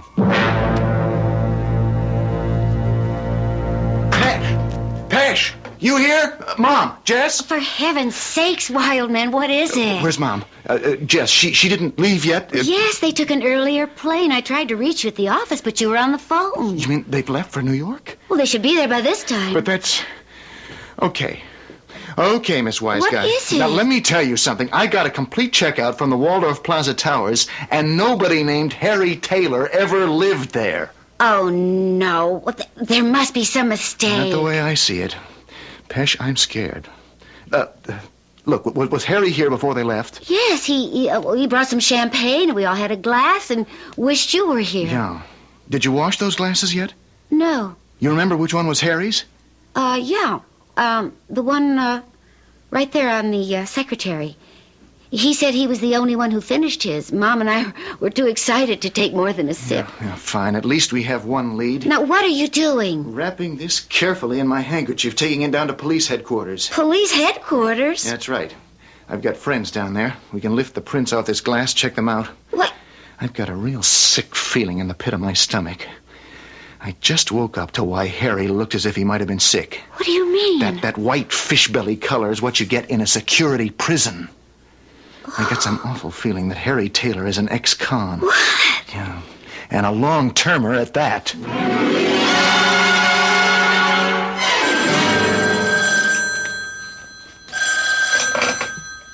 Don Craig here. Mr. Craig, this is Pete Lasher down at headquarters. Oh, hi, Lieutenant. Good to hear from you. Sorry, it took a little time to get back to you. Uh-huh. You find anything? Yeah. We got a make for you on those prints you handed us. Right out of Central File. Harold Alpha Leslie Taylor. Booked for murder of his wife, April 45. Tried and sentenced for first-degree murder of his wife, Florence Taylor, née Hayward. Sentenced life and committed to security prisons till the year 1971. Released on parole September of that year. No further violations. Good Lord.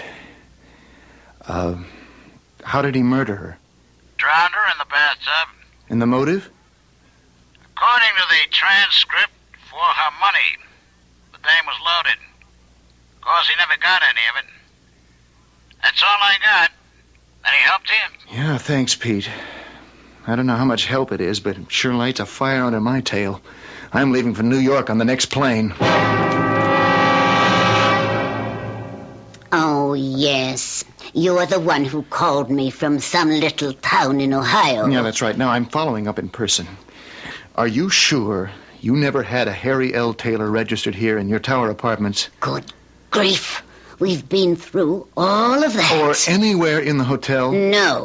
Or a Mrs. Jessie Lipscomb? Really, Mr. Craig, you're causing a disturbance, and we just don't tolerate that at the Waldorf. Any trouble, Miss Grambling? Well, this man is rather abusive.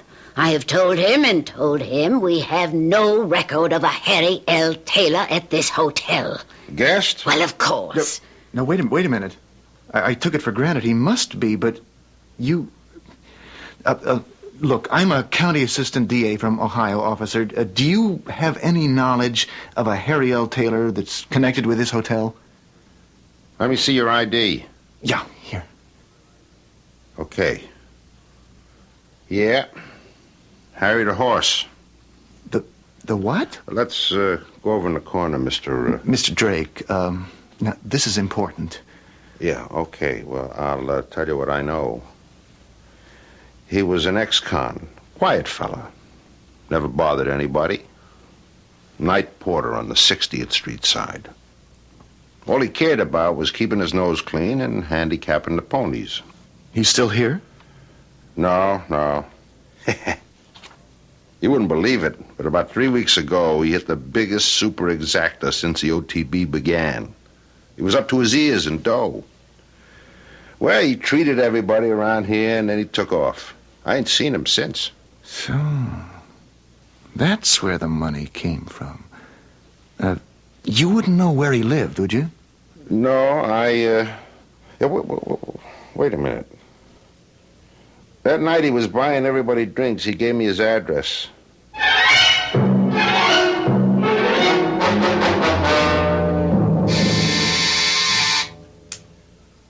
Who is it? This is Don. Jesse, is that you? Don? What are you doing in New York? Wait a minute, I'll buzz the door for you. Come on up.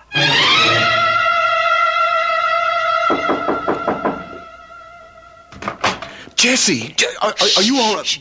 Just come in quietly. Oh, you don't know what Pesh and me have been through. It works at both ends. Just relax. There's nothing wrong. The doctor's with Harry. Doctor? Come in the living room with me a moment, and I'll try to explain.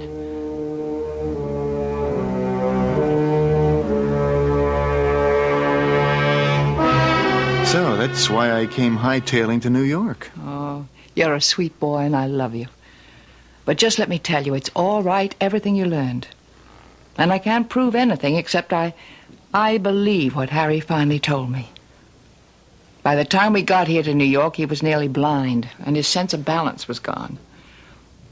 Well, that hasn't anything to do with the past. Flo, his first wife, committed suicide or drowned while she was drunk. She was an alcoholic. So the family didn't want Harry to get her money, and they had a lot of pull, so they pushed homicide against Harry. The poor guy had no one to protect him. So he was put away all those years. But the law, you... Oh, the law is a wonderful thing if you can get it on your side. Harry, poor dear Harry, is one of life's losers. He just can't win anything. He lost me, for what that's worth, and he lost his freedom for 25 years, and a short while after he came out, he lost his health. How do you mean? This is my son, Dr. Hirschfeld. I should say my son-in-law. Could you explain to him about Harry? Oh, yes, of course. Mr. Taylor has one of the rarest diseases in the world. Actually, there are only half a dozen recorded cases. The Creutzfeldt-Jakob disease. It's a sudden and virulent disintegration of the nerve elements. It's irreversible, and it is implacably lethal in an incredibly short time. 3 months is the best prognosis. It can start with blindness. Mr. Taylor is almost blind now. Just a matter of time. And that time is already well extended. Mrs. Lipscomb has offered to attend him with whatever other help is needed. She's a wonderful woman. And that's all I can tell you. You must excuse me now. Unfortunately, life goes on. Or doesn't. There are other patients waiting for me. Thanks, Doctor. I'll be here when you need me. I wish there were more like you. Bye.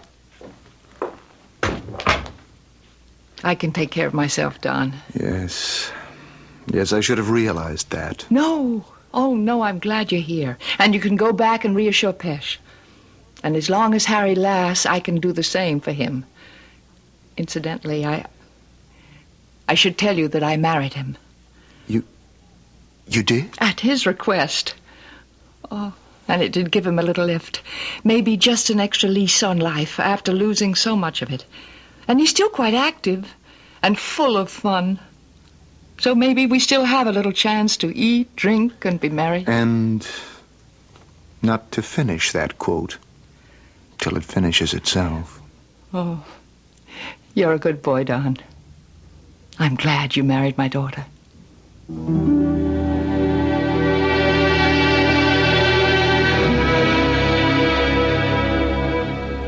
As it happened, Harry lived quite a bit longer than expected. And Pesh, joining them in New York, was able to appreciate not only the excitement of the big city, but the gentle appreciation of a new father.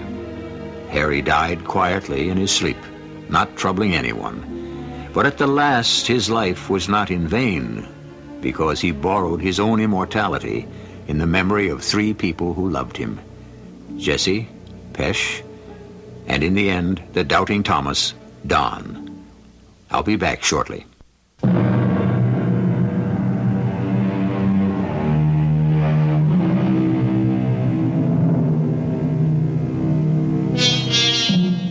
There isn't much to say about a story like this, except whatever doubts we may have about human nature are fortunately balanced, at times even to our shame, by its resilience and its essential morality. If you don't believe such a statement, heaven help you. And if you do, then there is no question that he will. Our cast included Beatrice Straight, Ralph Bell, Evie Juster, Russell Horton, and Nat Polan. The entire production was under the direction of Hyman Brown. This is E.G. Marshall inviting you to return to our Mystery Theater for another adventure in the macabre. Until next time, pleasant dreams.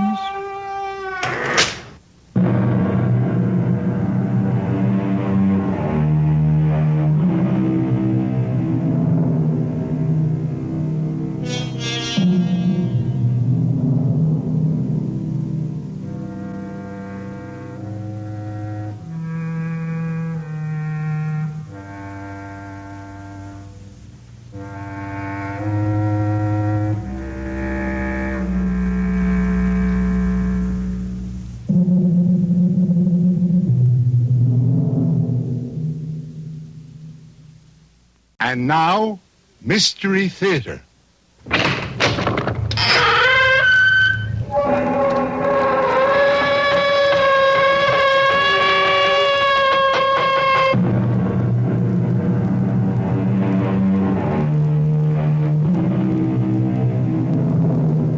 Come in. Welcome. I'm E.G. Marshall. God works in mysterious ways, we are told, his wonders to perform. And certainly the strange story I bring you now testifies to that. It is a story of horror indescribable, and yet of love unbounded, of nameless terror, and yet of sweet and gentle fulfillment. It is the story of what befell Kenneth Robinson, Professor Kenneth Robinson, I should say, when he delved too deeply and, yes, too arrogantly into cosmic mysteries which are perhaps best left alone. But you don't understand, Mildred. You don't understand. Ken, darling, what is there to understand? This isn't the first time you've made your spirit, your astral body leave you and go wandering. Mildred. But, darling, even when I saw you lying there on the couch seemingly dead, I wasn't afraid. Not the way I was the first time. I knew you'd done it again. Made your astral body... But I didn't. That's what I'm trying to tell you. Mildred, heaven help me. This time my astral body left of its own accord. I've lost control over my own spirit, Mildred. Completely lost control.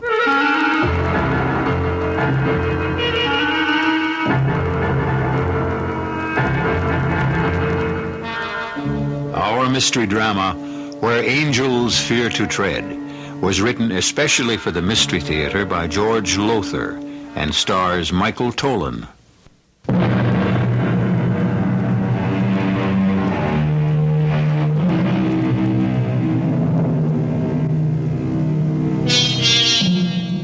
Birth, death, the life we live in between. At this very moment, scientists all over our globe are seeking the answers to these mysteries, or the one great mystery it may be. Some there are who say, don't do it. If God in his infinite wisdom had meant us to know the answers, he'd have revealed them. Others are of a different mind. They say the mysteries were put there to be unraveled, the answers found. One who believed this is Kenneth Robinson, professor of parapsychology at Mallory College in New England. One night, not long ago, about 1 o'clock in the morning, in the living room of the Robinson house. Ken, dear, wouldn't you know, falling asleep on the couch again? Oh, Ken, honey, come on, wake up and come to bed. You can't sleep here on the couch all night. Ken? Oh, no. No, he's not. He can't be. Not dead. No, Mildred. No, I'm not dead. There's no pulse, no heartbeat. Millie, can't you hear me? I'm not dead. I can see myself on the couch. Ken, darling. See you kneeling beside me crying. But, sweetheart, I'm not dead. Oh, I must call Dr. Dutton. Yes, I'll call Junius. Oh. Millie, no, don't call Dutton. I'll be all right again in a second or so. Just as soon as my spirit returns to my body. What? Oh. Where? Oh, you're alive. Oh, darling, you're alive. Millie, what's the matter with you? Of course I'm alive. I knocked myself out studying, stretched out on the couch, and fell asleep. That's all. Oh. Or I think that's all. Oh, no, darling, it isn't all. By no means all. Ken, I think you've done it. Done it? I thought you were just asleep. But your body felt cold. I couldn't get a pulse. Wait, it's coming back now. What, darling? What? Okay, give me a minute.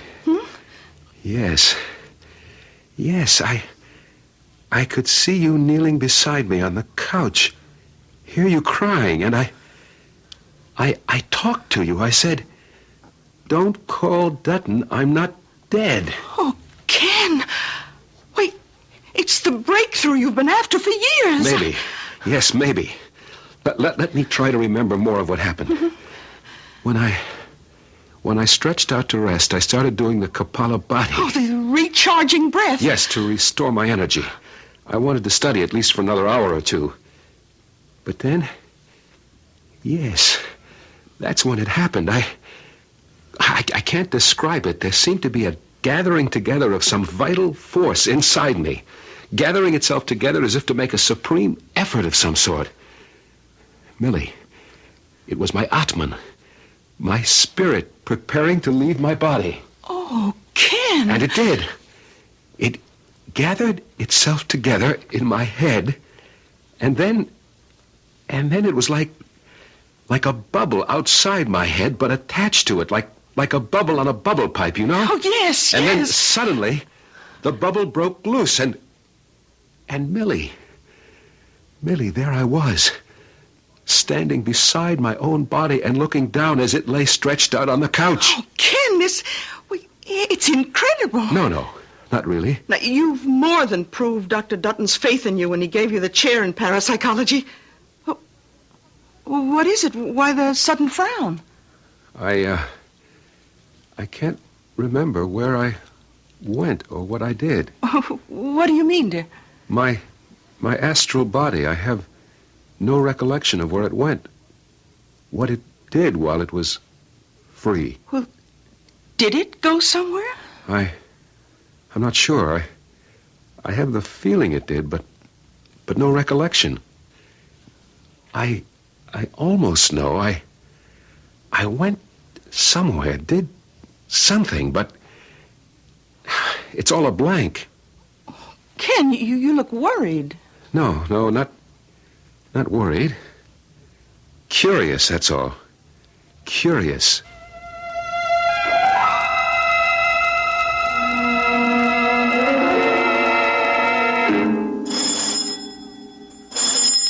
I'll answer, Ken. Yes? Mrs. Robinson? Yes? My name's Peters, Ed Peters. Folks around Mallory call me Bub. Oh, yes, I've heard of you. You own the cider mill, I think. Yes, ma'am. Your husband home? Yes. I wonder I could see him for a minute? Well, I suppose. Yes, well, come in. Oh, thank you. Yeah, this way. Oh, Ken, dear, this is Mr. Peters. Bub Peters, he owns the cider mill. Oh, yes, we've met before. I hope you're still keeping our students out of your place, Mr. Peters. Oh, yes. You only had to tell me once that you wanted it off limits, and off limits it became. For the students, anyway. What can I do for you, Mr. Peters? I see you along for a minute? Oh, well... No, Millie. I'm sure anything you have to say can be said in front of my wife, Mr. Peters. Well, it's okay with you. Why shouldn't it be? It's about last night. What about last night? Now, look now, Professor, I don't want to make it in trouble. You weren't all that drunk you're pulling a blank about what happened in my place? Your place? The cider mill? Yes, ma'am. What, are you saying that I was in the cider mill last night? Are you saying you weren't? Well, of course I wasn't. I was right here at home. My wife will tell you that. Well, now, I got witnesses, Professor. Now, look, I don't want any trouble. All I want is for you to pay for the damage you've done, that's all. Damage? You wrecked the joint, Professor. You know that. Busted chairs, smashed the mirror over the bar, and...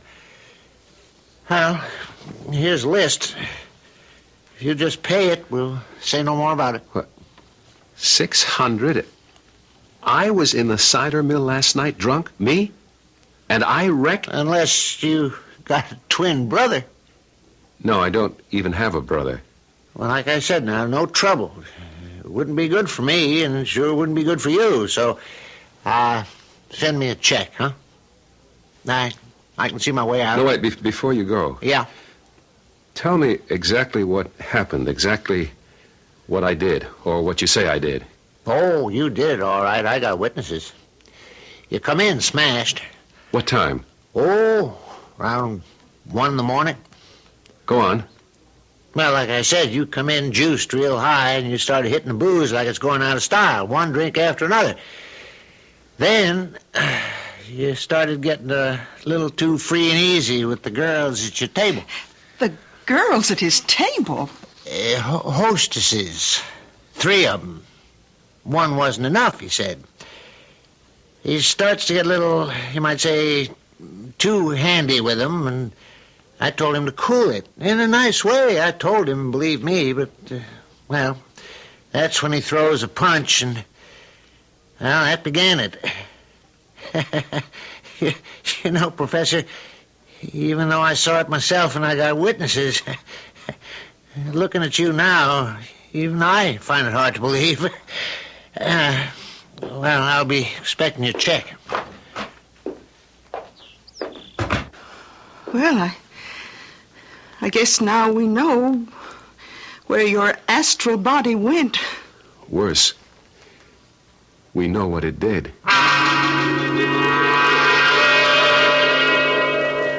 Yes, Junius, there's the list Peters handed me, the list of damages. Mm-hmm. And you say he has witnesses? Yes.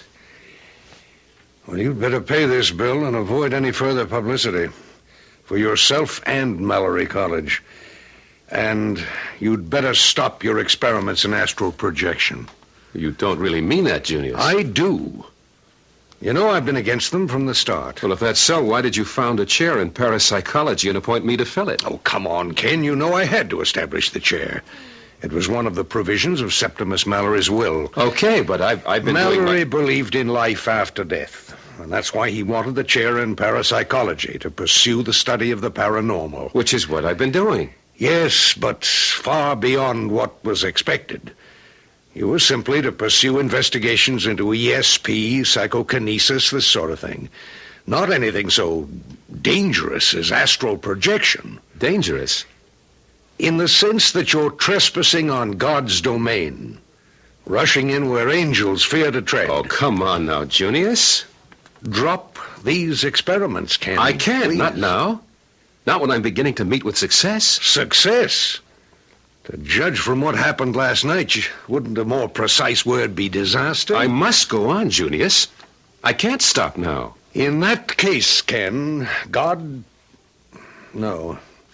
I was about to say God be with you. But I don't think he can be. Let me say, in that case, God protect you. I have a feeling you're going to need it.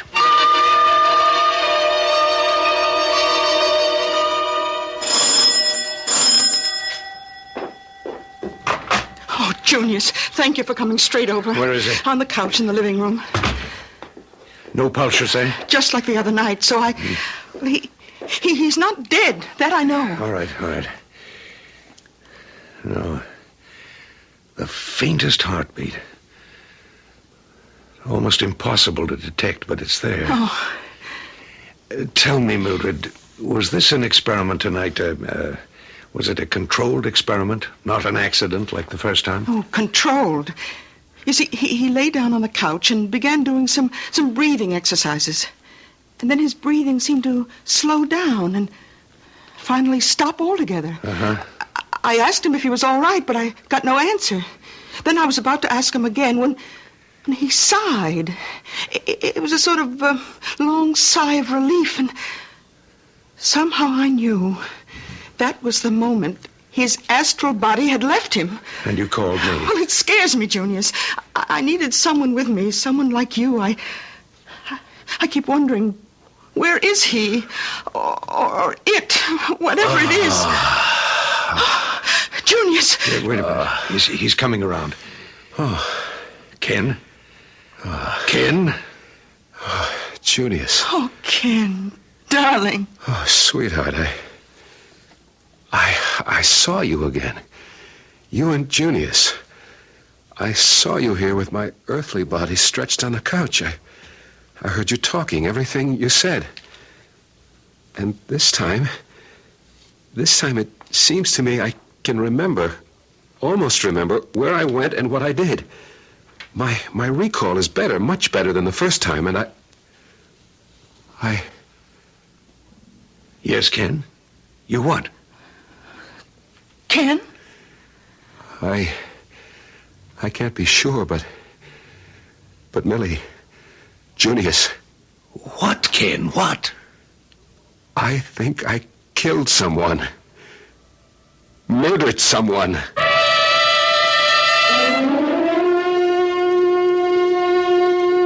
Well, I'll tell you this. Were it not for my own experiments in the paranormal, I'd find Ken Robinson's experience hard to swallow. But I personally have seen things, experienced things, which simply have no normal explanation. And frankly, at this time of my life, I'd as soon have no more to do with them. I'd rather expect Ken Robinson feels the same way. I'll return in a moment for Act 2.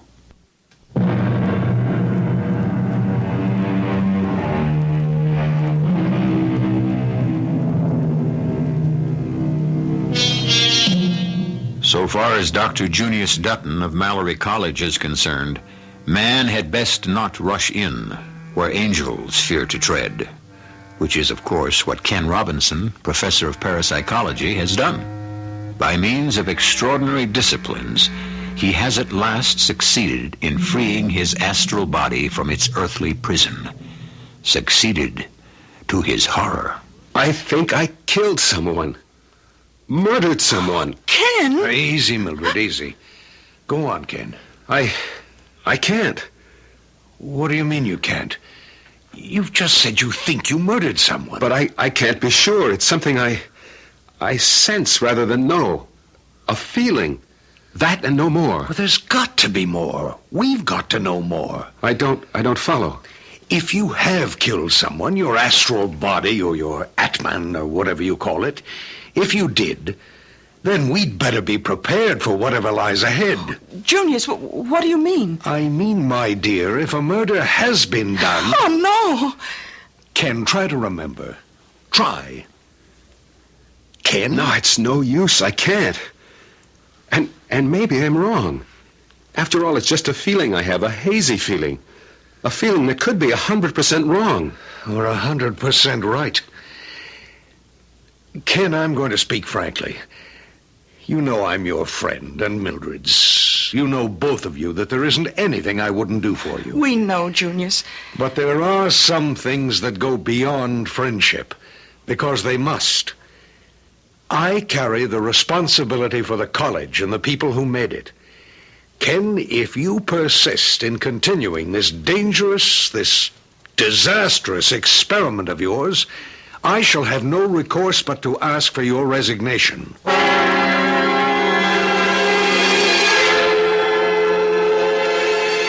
I'm sorry if asking you to come into headquarters has caused you any inconvenience, Professor. No, excuse me. Chief Langner? No. And hold all calls. No inconvenience, Chief, not in the slightest. Professor, everybody likes you. But everybody is kind of puzzled by you. Now, listen, don't get me wrong. I mean, we can talk man to man, huh? Whatever that is, yes. Well, what I mean is that little wife of yours... Now, don't get me wrong. She's got what every man looks at. You know what I mean? What every man wants. What is it you're getting at? Why did you ask me to come here? Okay, I'll lay it out. How long since you slept with your wife?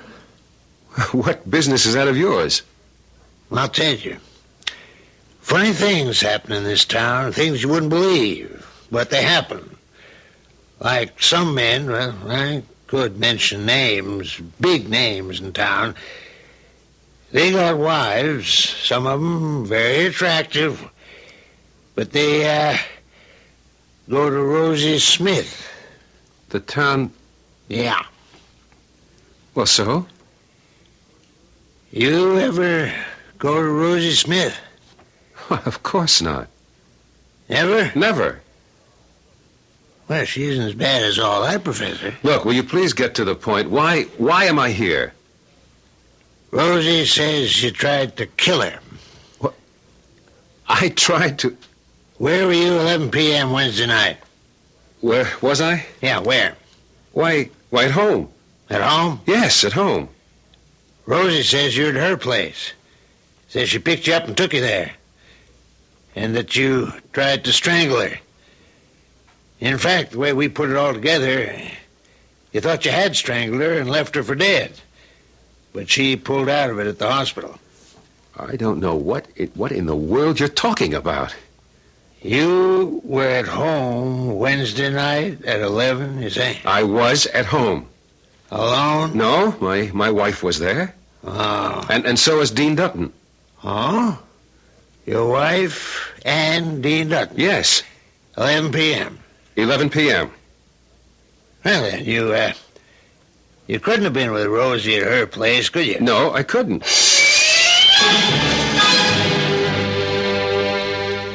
You tried to kill her? Strangle her, Chief Langner said. The way they figure it, No, not me. Whatever it is, I've unleashed. Oh, Ken. Anyhow, they say I, the would-be murderer, left her for dead, but she recovered in the hospital. Yes, but why would you, of all people, have anything to do with a girl like that? Well, if it comes to that, why did my astral body, my other self, go to the cider mill in the first place? And above all, why did I try to kill Rosie? Millie, what am I to do? Well, I'd say there's only one answer to that, Ken. Stop. After all the years of preparation, the physical and mental hardships, disciplines, after all I've put you through? Oh, darling, you haven't put me Yes, through it. I have. It hasn't been easy for you living with a man like me. Well, I didn't think it would be when I married you. Things had been easy, would be as close to each other as we are, as deeply in love. Oh, Millie, I don't know what I'd do without you, without your love, your understanding, your patience. I'll go. Oh, Junius. Is Ken at home, Mildred? Yes, come in. Hello, Junius. I guess I've got a pretty good idea of why you're here. I just had a visit from Chief Langner. Ken, you've left me no choice. I must ask for your resignation from Mallory College. Now, wait a minute, Junius. My dear... Wednesday night, I was forced to give you an ultimatum. That you either give up your experiments in astral projection or resign.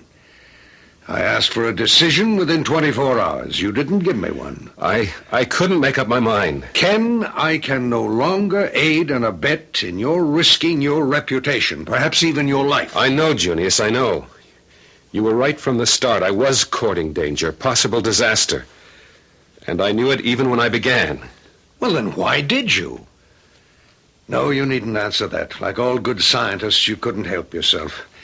You had to pioneer new routes into paranormal, explore new horizons, whatever the risk to yourself. But others are involved now. I'm afraid so. And I have no right to make them run risks. Rosie Smith, for one.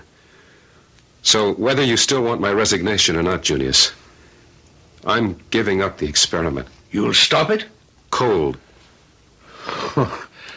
I can't tell you what a relief this is to me. I've been so worried about you, so almighty worried. You've got no idea. I think I have, Junius, and I'm grateful. But it's over now. Experiment ended. Kaput. Fini. Let's have a drink on it.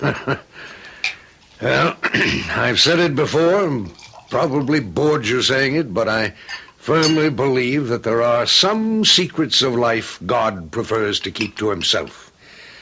As I see it, if he'd wanted you to know about them, he wouldn't have made them secret. That makes sense. Sense I didn't appreciate till I... Ken?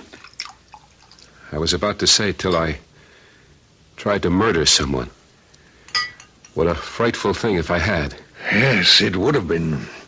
But thank heaven it isn't. You suppose I can be of any help to the poor girl? Oh, in what way? Well, she's in the hospital because of me. Junius, would there be any way in which I might pay her expenses without her knowing, I mean? Here's your drink, Millie. Well, if it got out that you'd paid her bills, questions would be asked. Eyebrows raised. I know. Still, I feel so absolutely awful about it all. Here you are, Junius. Thanks. Well, let me look into it discreetly. We do have a fund for assisting people, students mainly, but I might manage something out of that. Good. Let's drink to that, too. I give you the end of an experiment. Dangerous and, yes, foolish experiment. And thank God, continuing life for Rosie Smith. Junius, catch him. I've got him. Ken, you better get him out of the couch. What's happened to him? I don't know. He started to raise the glass to his lips and then dropped it, began to sway. A state of collapse. Let me see. Junius. His heartbeat is so faint I can scarcely get it. There's no pulse worth mentioning. Skin is cold, clammy. Eyes turned back in their sockets. Junius, does this mean... It means, unless I miss my guess, it means Ken is no longer in control of his astral self. Oh, no. It means that regardless of Ken's plans for the future, his astral body, his other self, has different plans. Decidedly different plans.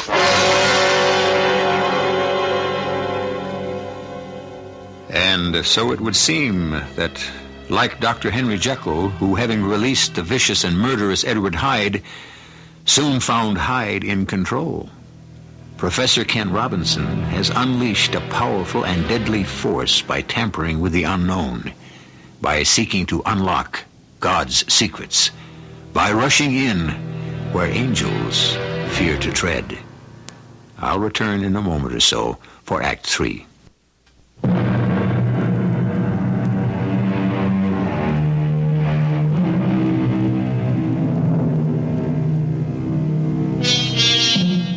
How many of us unwittingly, thoughtlessly, unchain forces within ourselves, which in time, to our astonishment and horror, control us? How many happy relationships have been shattered by a single word that, once spoken, could not be recalled? How many? Now in the living room of Professor Ken Robinson's home, it becomes all too clear that another powerful and deadly force has been released. An evil force bent on unholy destruction. Junius, what kind of plans? What? You said, regardless of Ken's plans for the future, his other self has different plans. And I have. Believe me, I have. Junius, look! There! Leaning against the mantel. It's Ken! Heaven protect us. His body stretched on the couch, and yet he stands there by the fireplace. That thing on the couch is nothing.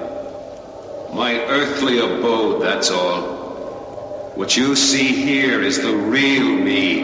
How is it I see you? I didn't see you before. How do I see you now? If you had any brains, Mildred, you'd be able to figure that out for yourself. You've grown stronger. Each time you've left that body on the couch, your strength has increased. The more power you possess, the clearer your astral image becomes. Bravo! To the head of the class, Dr. Dutton. What plans do you have? What are you going to do? Enjoy myself, that's all. Give full reign, total and complete freedom to every desire, Professor Kenneth Robinson. The well-loved and respected Professor Robinson tried to restrain, to curb, to destroy. Ken, listen to me. Return to your body, to the good influences, the restraint. Straight jacket, not a body. Oh, but I'll return. Don't worry, I'll come back. But not until I've had my fun. What kind of fun? What are you planning to do? You'll find out. You'll find out. Oh, Junius! Heaven help us. What can we do? Nothing. And hope heaven does help us. And him.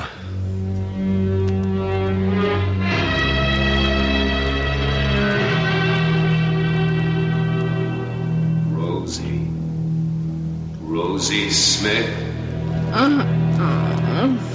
Wake up now, Rosie. Wake up. Let me alone. I'm sleepy. Go away. Wake up when I tell you. Hey, what the devil are you... You! That's right, Rosie. Kenny boy, the happy playmate has returned. How'd you get in here? My door's double locked. Never mind, I don't care how you got in. Just get out. Now, don't get all strung out, Rosie. Don't get strung out after what you did to me last time. You damn near killed me. If at first you don't succeed... What? Try again. No. I wouldn't do that, Rosie. The police will take care of you. They didn't the last time, and they won't. Look, let me alone. I never done you no harm. I just want to play, Rosie. That's all. No. Just some fun and games, Rosie. No.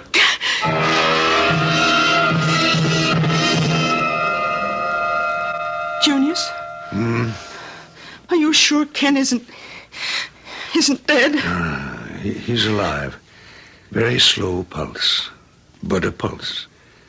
His respiration. Oh, wait. I think he... Is he coming to? Ken, can you hear me? Of course, I hear you, Junius. Oh, Ken, dearest. Mildred, what's this all about? All I do is take a nap, and you and Junius hovering over me like mother hens. What is this? Ken, you didn't just take a nap. You collapsed. Collapsed? Yes, and fell into a kind of coma, I guess you'd call it. Collapse? Coma? What in the world... Wait. My astral body. Yeah, I'm afraid so, my boy. It suddenly took command of you, I suppose. Oh, no. We actually saw you in two places at once. Here on the couch and there by the fireplace, leaning against the mantel. Good Lord. You even talked to us. Mildred, no. Maybe it's best he doesn't know what he said. I know. You remember what you said? May God in his infinite mercy help me. I do. Oh, Ken! Junius, she's dead. Rosie Smith is dead, and I killed her horribly, cruelly. I killed her. Oh, no. You didn't kill her. A part of you, the same evil in you that's in all of us, but not you. Not the man we know as Professor Kenneth Roberts. I'd like to believe that, but no way. I recall all that happened. I understand all that happened, and I am at fault. 100%. But how can you say... Because of the evil thing I've let loose. I let loose and no one else. And this evil thing is me. Is a part of me. You may say, Junius, I didn't murder Rosie Smith, but I did. Who are you phoning? The police. Chief Langner. Oh, wait, Ken, wait. Take a moment to think this There's out. nothing to be thought out. What's done is done. I'm a murderer. I must give myself up.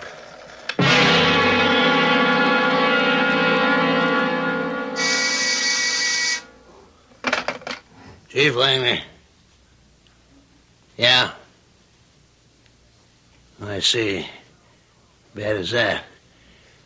No, don't touch anything until I get there. I just found Rosie like you said they would, Professor. But I don't get it at all. Don't get what? Tell me something, Professor. This stuff you teach at Mallory, this, what's called parapsychology. Yeah, well, someone like you, an expert in that field, would you, well, it sounds nutty to me, but would you be able to know about things that were happening or had happened somewhere else? Like, I mean, if you were at home, could you, well, I don't know, put yourself in some kind of trance or something like that where you could, well, you know, tell that somebody was murdering or had murdered Rosie Smith? Chief, I just told you I murdered Rosie. That's why I'm here. That's why I told you everything I did, where your men would find her body, and the condition of it. I murdered Rosie Smith. What do you mean? You couldn't have. Why not? Look, Professor, couple days ago, Rosie accused you of trying to strangle her. You came in, we had a talk, and I let you go. But, Professor, I've had a tail on you ever since. Plainclothesman around the clock, watching every move you made, and carefully noting where you were and what you did every hour, every minute of the day. I don't think I understand. It is now 20 after 5 in the afternoon. According to the report I got, you were in your house from 1:15 this afternoon till you left it at 4:30 to come directly here. You can't be in two places at once, Professor. Well, I can be. What? How's that again? I can be in two places at once. My body, this me, was in my home, all right. But another part of me, it's called the Atman, the other self, the astral body, can be and was in Rosie Smith's hospital room at the same time. I told you all this. Yeah, you told me. But you don't believe me.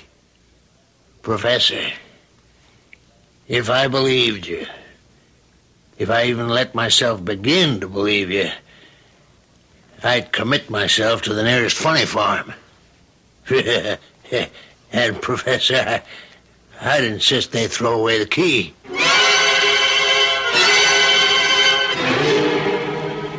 Langner won't believe me, Junius. Ken, let me give you a drink. I don't need a drink. I think you do. Put you in a more rational state. Rational?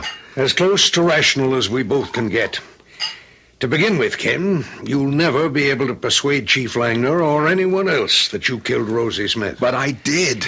That's a question I'm not prepared to debate with you. But I think we ought to discuss, what are you going to do about bringing your astral self back to your Earth body and keeping it there? Junius, there's nothing I can do. Nothing? Your drink. Thanks. Nothing. And I see in your face, it's in your eyes, Junius. You know I can do nothing. That I'm helpless. Well, I'd hoped I was wrong. You have more expertise in these matters, and I hoped you'd say... No hope. I went too far. Junius, What is it? What is it? Ken! Again. Happened to him again. Get him onto the sofa. Just drop that hulk we call a body, Junius. Just throw it on the floor. That's all it's worth. Ken, I'm holding your body, but you're over there. Don't look and sound so shocked. You've seen this before. Enjoy seeing it while you can. Enjoy using your eyes while you can. What are you saying? For years I've put up with you, Dr. Dutton. You and your authoritative arrogance. What? No, we can't do this, my boy. Do that, my boy. Best for the college, my boy. Ken! Much as I regret it, I must demand your resignation, my boy. Well, you'll never ask for my resignation again, Dr. Dutton. Or for anyone's resignation. Here, wait. What are you doing? My throat! My throat! Die, Dr. Dutton, damn you! Die! Let him go. What? Let him go. Before it's too late. Rosie Smith, you're dead. Of course. You killed me. Then how can you be here? You're forgetting, Professor. Forgetting that you're on the astral plane now. And me being dead, so am I. And you think you can stop me from killing Dutton? Look, he's already unconscious. One more squeeze of my fingers around his throat. And you will be condemned to a hell.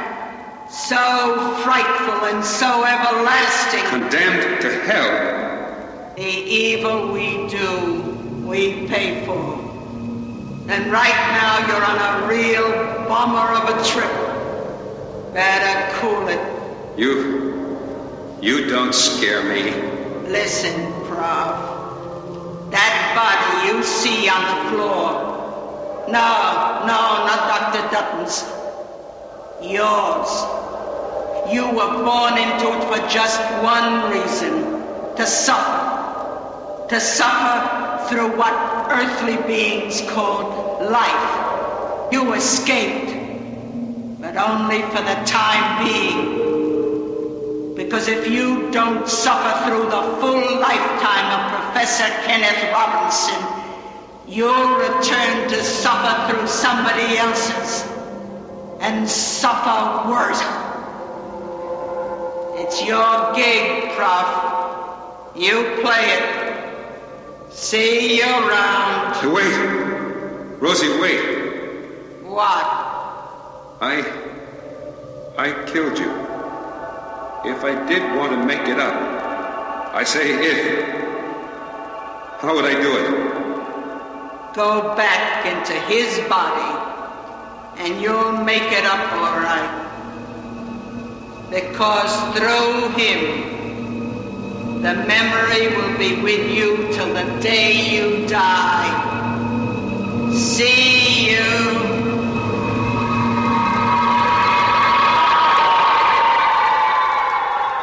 Junius, what are you doing on the floor? What am I doing here? It happened again, and you tried to kill me, kid. Oh, no, I couldn't have. I could never. Oh, yes. Yes, it's coming back. I'm remembering. I tried to kill you the way I killed Rosie Smith. Yes. Ken, this can't go on. Somehow you got to find a way to regain control of your astral self. There must be a way, Ken. There is. I always knew it, but I'd forgotten it because... Well, Junius, I guess I'd forgotten God. There is one way. Always one way. When everything else fails. What? Prayer, Junius. Prayer.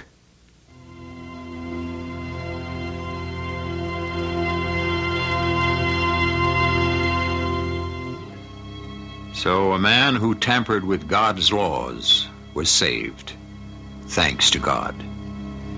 I, too, have found... Oh, no, don't get me wrong. Nothing so horrendous as what happened to Ken Robinson has ever happened to me. But I have found, in my time, that, indeed, when all else fails, prayer very often succeeds.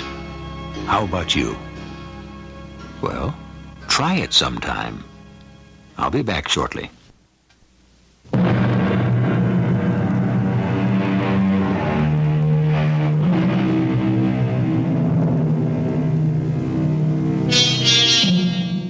All's well with Kenneth Robinson now, and so with Mildred, too. For years, Ken has stuck very closely to the much safer pursuits of ESP and precognition and all that. And oh yes, they have 2 children now, which, it occurred to me, might be another form of astral projection. But then, what do I know? Our cast included Michael Tolan, Bryna Rayburn, Court Benson, and Robert Dryden. The entire production was under the direction of Hyman Brown. This is E.G. Marshall inviting you to return to our Mystery Theater for another adventure in the macabre. Until next time, pleasant dreams.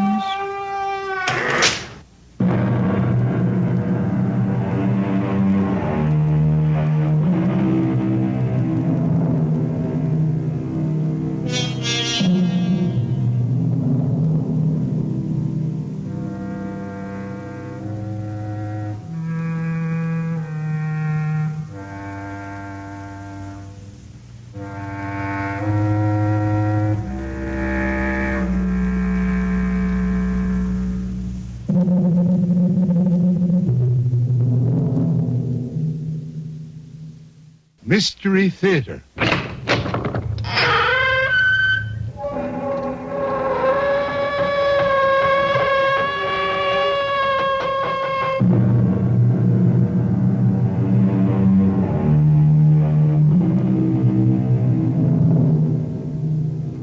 Come in.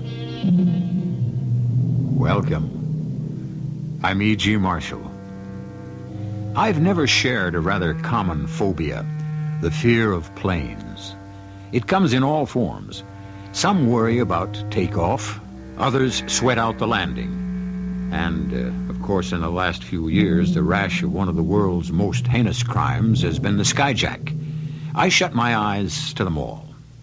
I prefer to react to that unbelievable moment when tons of steel are magically airborne, when the peace of in-flight transports you to another world, and the wonder of landing 3,000 miles away, if you fly against the clock, brings you to your destination almost before you took off.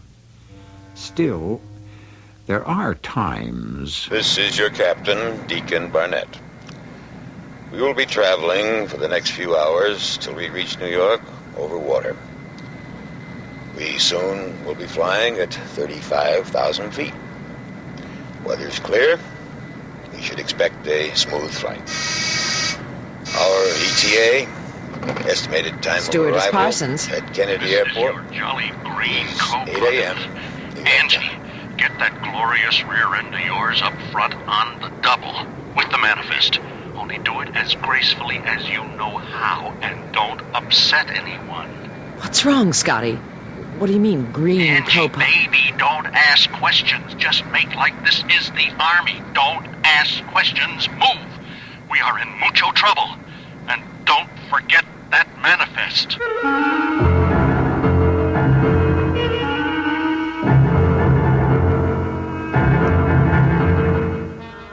Our mystery drama, Deadly Dilemma, was written especially for the Mystery Theater by Ian Martin and stars William Prince and Patricia Elliott.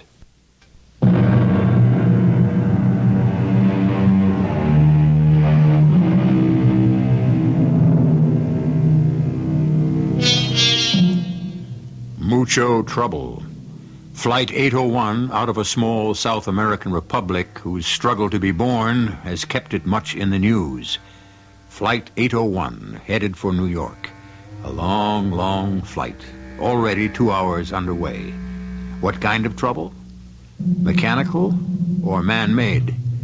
Certainly there are no signs of it as Angie Parsons, head stewardess, threads her way down the corridor of the half-filled plane. Oh, perdone-me, senor. Por nada. But speak English to me. I just wanted to get past you, senor. Is there something you wanted? A drink. Upstairs in the lounge. But now you are here. Won't you join me? We can't drink on duty. Oh, do you want me to stow your briefcase for you? No. Muy importante. It stays with me. Oh, then excuse me. I have to get up front. Yo estoy acongojada. Hasta luego, preciosa. Hasta la vista, senor. Oh, excuse me, sir, but if you want to light a cigarette... Oh, I'm sorry. Did I burn you? Well, yes. No, it's all right. But you can't light up here, sir. You're not in the smoking section. There's the lounge. Or we could move you back. No, I'm sorry. It doesn't matter. I lit it without thinking. I'll put it out. I'm sorry I burned you. Hostess. Yes, sir? Here, this is in no smoking section. Someone lit a cigarette. It's all right, sir. He's put it out. Muchas gracias, señorita. I hate to complain, but I am a doctor, an obstetrician, and my patients don't like it either.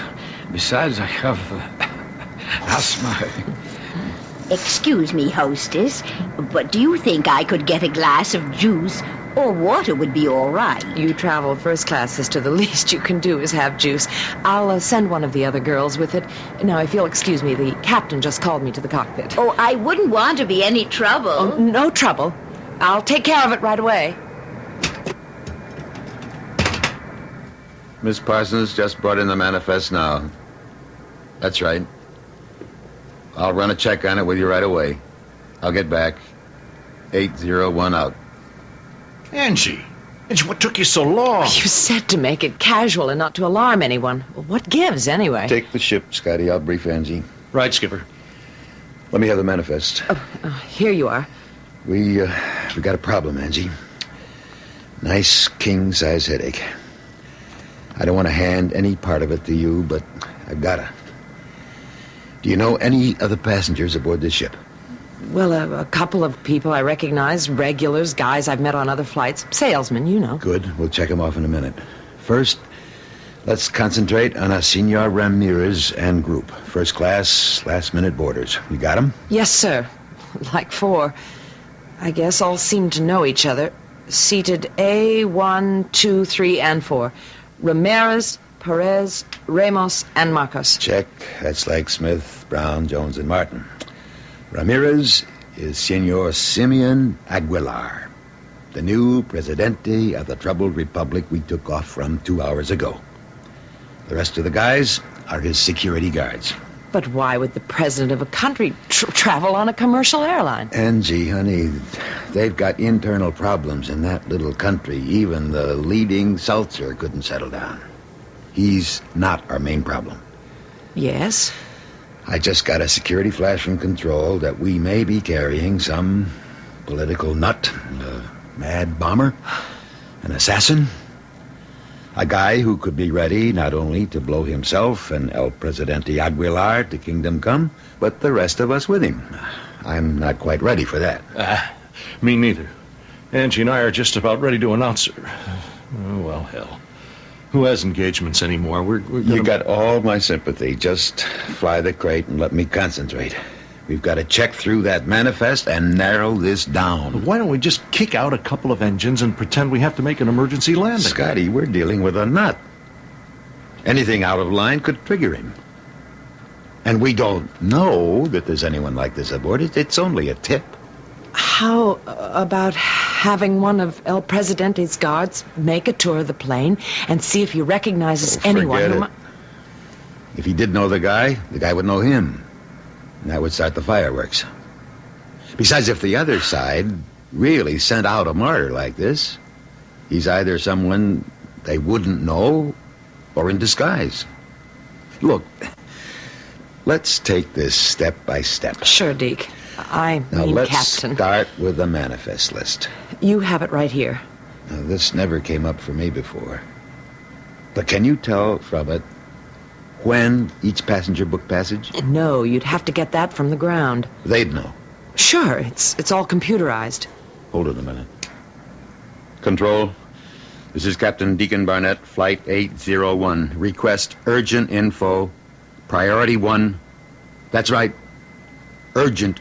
I received first channel.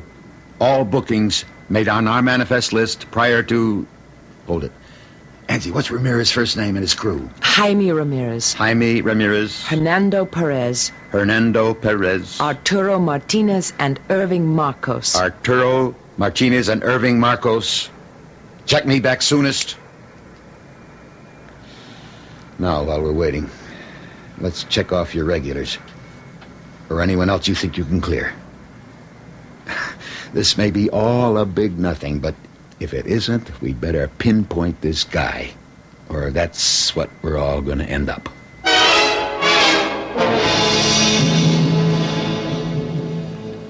Thanks, OB. I'll be in touch. And for heaven's sake, you keep in touch with me. 801 out. Huh? What's the story? Well, between booking dates, Angie's eliminations, and a couple of million-mile oldies, it pretty well narrows itself down. How many? 7 plus 3. Well, what's that mean? First off, the president and his 3 bodyguards. We know they're armed. I wish I'd insisted they check them with me. Well, can't we count them out? I mean, aren't they his boys? I'll take the chance we can. So, that leaves... Sister Teresa of the San Andreas Mission, returning after 3 years in the field. Her sponsor, Monsignor Carey of the Ohio Diocese. She seems clean enough.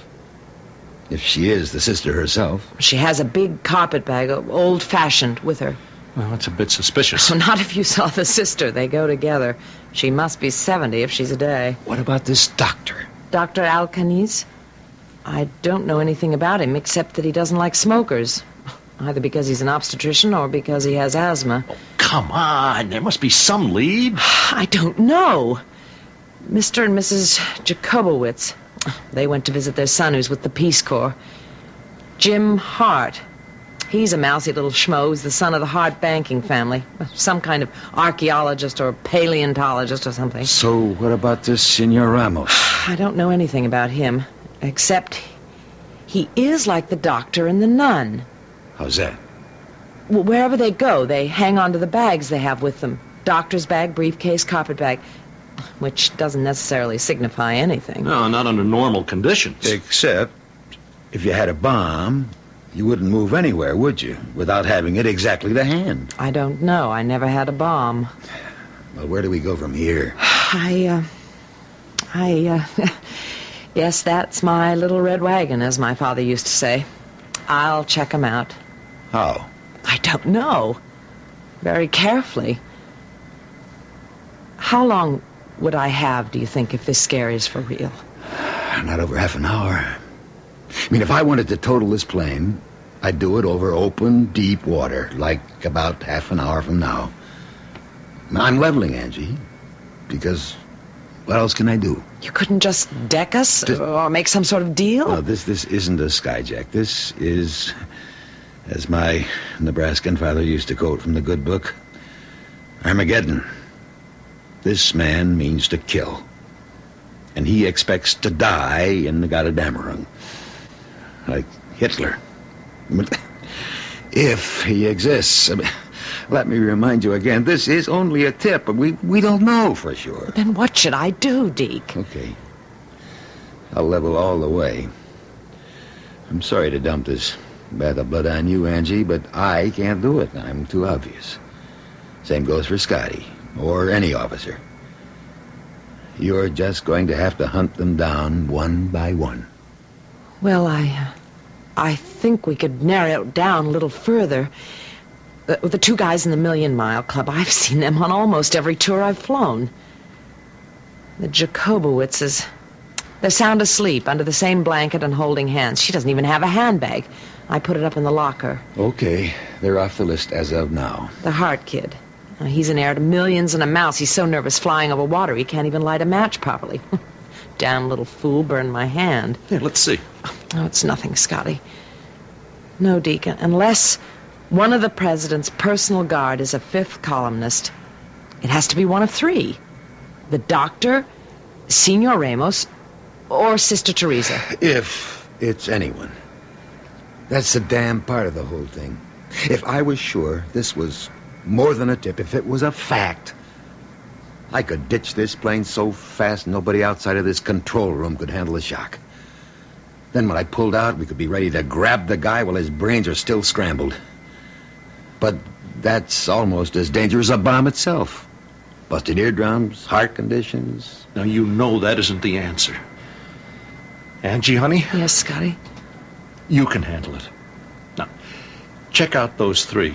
And if they're clean and nothing more comes up from ground control, we can all treat it as a false alarm. Right, Chief? Way I figure. But don't take too much time, Angie. Soon as we're over deep water would be the time for anyone who wanted to do away with the president for sure. Like I said, you got about 30 minutes. I think I'll start with the doctor. This burn gives me an excuse to get him to open his bag. Happy hunting. Just take care, babe. You're kind of important to me. It works both ways, Scotty. But everyone on this plane is important to someone. We don't want to let anyone down. Play it cool? Well, you know how it is. It's always jitter time when you visit a doctor. I just wish I had a better reason to see this particular obstetrician.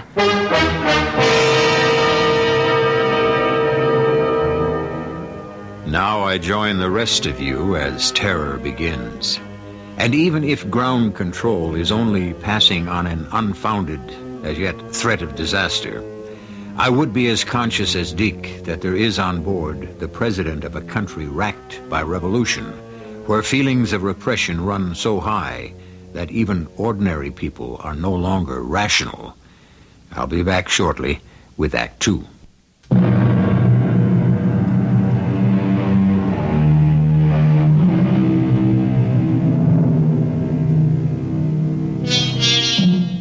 The human being is a remarkably adaptable animal, but you can only adapt to what you know.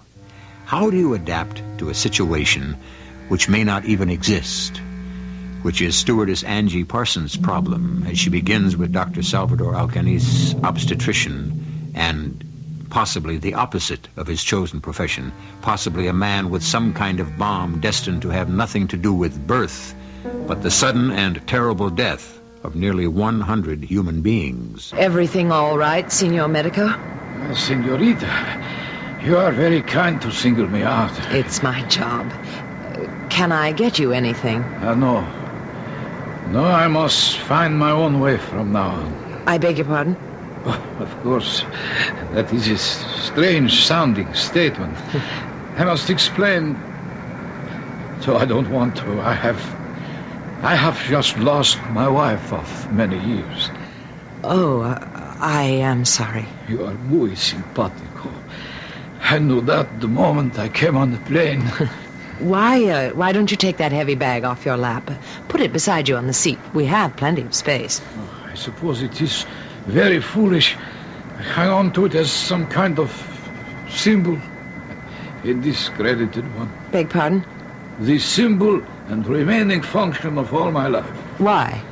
Oh, the secrets one divulges in the clouds of the night.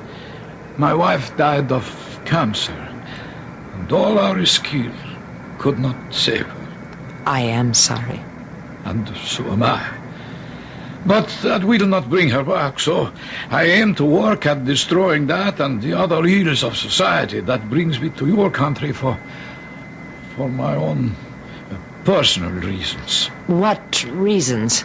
Those I keep to myself. Why don't you let me take your bag and make you a bed across these 3 seats? You could sleep or rest. No, I cannot sleep or rest. And the bag, I hold on to. But you mustn't waste any more time with me. As a persona, I am nothing. As a doctor, I see only a magnificent specimen, a most beautiful woman in the full thrust of her health, as the young should be. Oh, the young can get in trouble. You? Year before last, I was skiing. I hit some powder snow on a downhill run, dug in, and broke the ulna bone in my leg. I'm sure it healed as good as new. Better than this burn on my hand, which one of the passengers gave me accidentally. Okay. A burn? Oh, let me see. See, that is a nasty little burn. Let me see if I can find it. I'll find you something here. A little analgesic, a healing balm. So, maybe no blister, and at least nothing to hurt. Oh, it's very kind of you, Doctor, but I'm not worth the trouble. Any individual is. No. Let me see. Yeah? So, there we are. Oh, thank you. Strange thing, this world, is it not?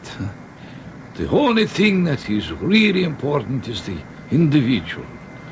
For the rest, it could disappear in a cloud of smoke for me at the soonest moment. Signor Ramos, did you have your drink? Yes, I did. In fact, I was, how you say in Americano, I had 2 doubles. Doubles?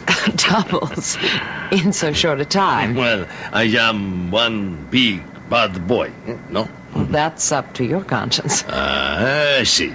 But better a short life than a merry one, no? No. Why not a long life and the same? Muy simpático. And there is no one sitting here. Why don't you join me? Don't you want to get some sleep? Sleep I can get any time. What you say, company of a beautiful woman is at best a lucky accident. Almost everyone is asleep. Cannot I plead? Is that a good word? That you join me. I brought some brandy and a glass down with me. We could share it. Well, it's against rules still. Why don't you give me your briefcase and I'll put it on the seat behind you so that you can move over and I'll join you. No problem. I moved to the window seat to make room. But your briefcase would... Por nada. I keep it with me. Is it so precious? What's in it? The crown jewels? What it contains is my business, señorita. What would a pretty mariposa like you care about business affairs, eh? Let's drink to what should be only between a man and a woman. Love, aventura amorosa de la corazón. Oh, you'd better use both hands to pour your brandy, senor. We might hit an air pocket. Oh, I'll take my chance. Did not you when you sat down here with me? I just wanted to be sure you were all right. Oh, you mean you think I drink too much, huh?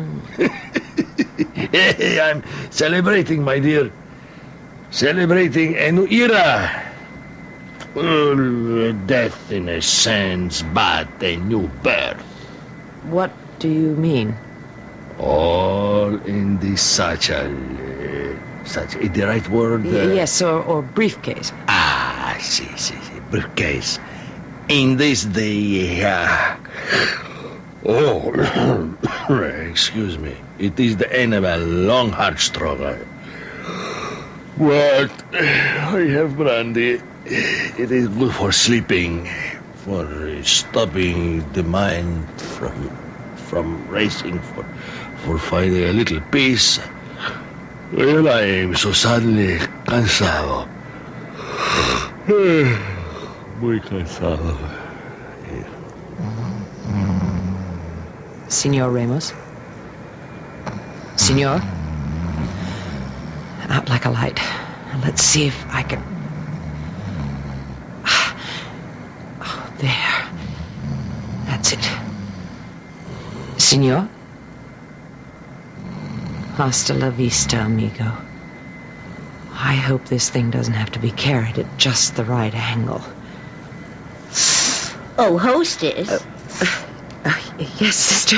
I was wondering about my orange juice or whatever you have. I'm so sorry, Sister... Teresa, isn't it? Sister Teresa. I just have to take this to the captain, and then I'll bring it to you. No hurry. We are taught to be very patient, you know.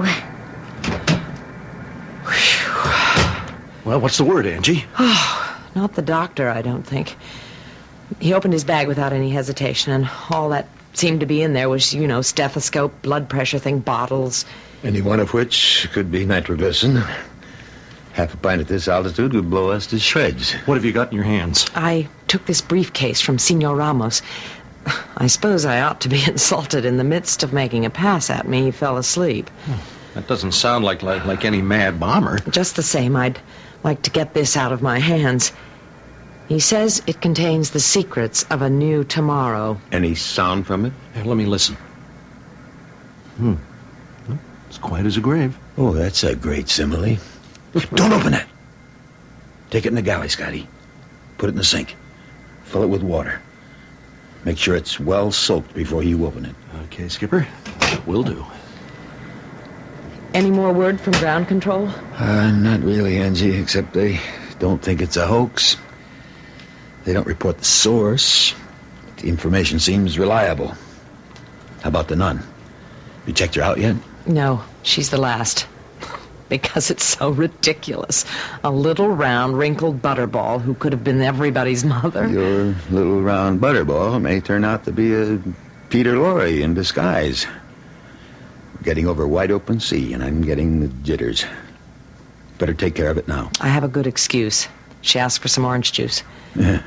Wish we could slip a Mickey in it, just in case. Oh, just one thing about the doctor, Deke. What? I tried throwing him a little curve just to see if he checked out. What do you mean, the curve? Well, it was when he noticed the burn on my hand and wanted to fix it. It's nothing, of course, but it was a great excuse to get him to open his bag. Well, we've been over that. Except for one thing. After I got him engaged in conversation, I told him about something that once happened to me. So? Well, I once had dreams of being a U.S. ski champion. I was way in over my head, and one year on a giant slalom, I blew it, but good, and was lucky to come out with nothing more than a fractured tibia. I said to the medico that what I broke was the ulna bone in my leg. And he didn't react? Well, He was busy at the moment, and besides, we do have different language roots. Not in Latin. I don't like it, Angie. We've got to cover that, just in case. Okay, not your worry. What the hell, we're on automatic. I'll send the flight lieutenant back to ride herd on the doctor till we get, God's be willing, some more definite news. Groundside.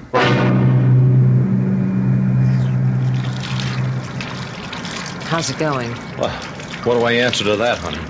I'm a grown man doing a ridiculous and possibly destructive thing because a voice on the pipe threw the fear of God in us.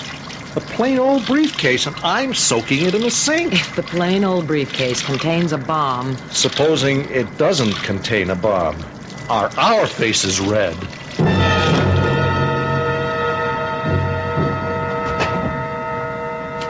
Scotty, what's the word? Well, the airlines are going to have one plenty mad customer named Ramos. What do you mean? Ah, the poor guy. His briefcase is filled with nothing but blueprints and a mock-up of a new kind of sailing vessel that doesn't use a helm.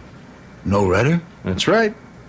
It's a main centerboard plus a rear centerboard with a kind of a tiller that controls both. It's pretty hard to tell. It's all washed out after the soaking. Well, never mind that now. Airline will compensate him. Maybe back him, who knows? The big deal is that this rules out him as our bomber. Two rights. So that narrows it down to the nun. If that's what she is. Well, I guess, unless the doctor has some nitro in a bottle. Oh, you can rest easy about him. I sent Billy back to sit behind him. Can't make a move without Billy laying a hammerlock on him. But how about Angie? She seems pretty well able to take care of herself. Especially with a nun. Unless the nun isn't a nun. Deke, what the hell am I going to do? That's my girl out there, and there are 84 people on this plane. Knock it off. I have some dependents, too, beyond our passenger list. I mean, who wants to get killed in some senseless way that has nothing to do with any of us? I want you to take over the ship. I'm going to take a small deck cruise and see how things size up. Why can't I do that? Because your girl is right in the middle of this. It's just the point. You're too closely involved. Look, we've been a team a long while, Scotty. You let me handle this. I won't let Angie come to harm, any more than you would. I guess you're right. There's nothing like a neutral observer when you don't know whether a war is in progress or never had to happen at all.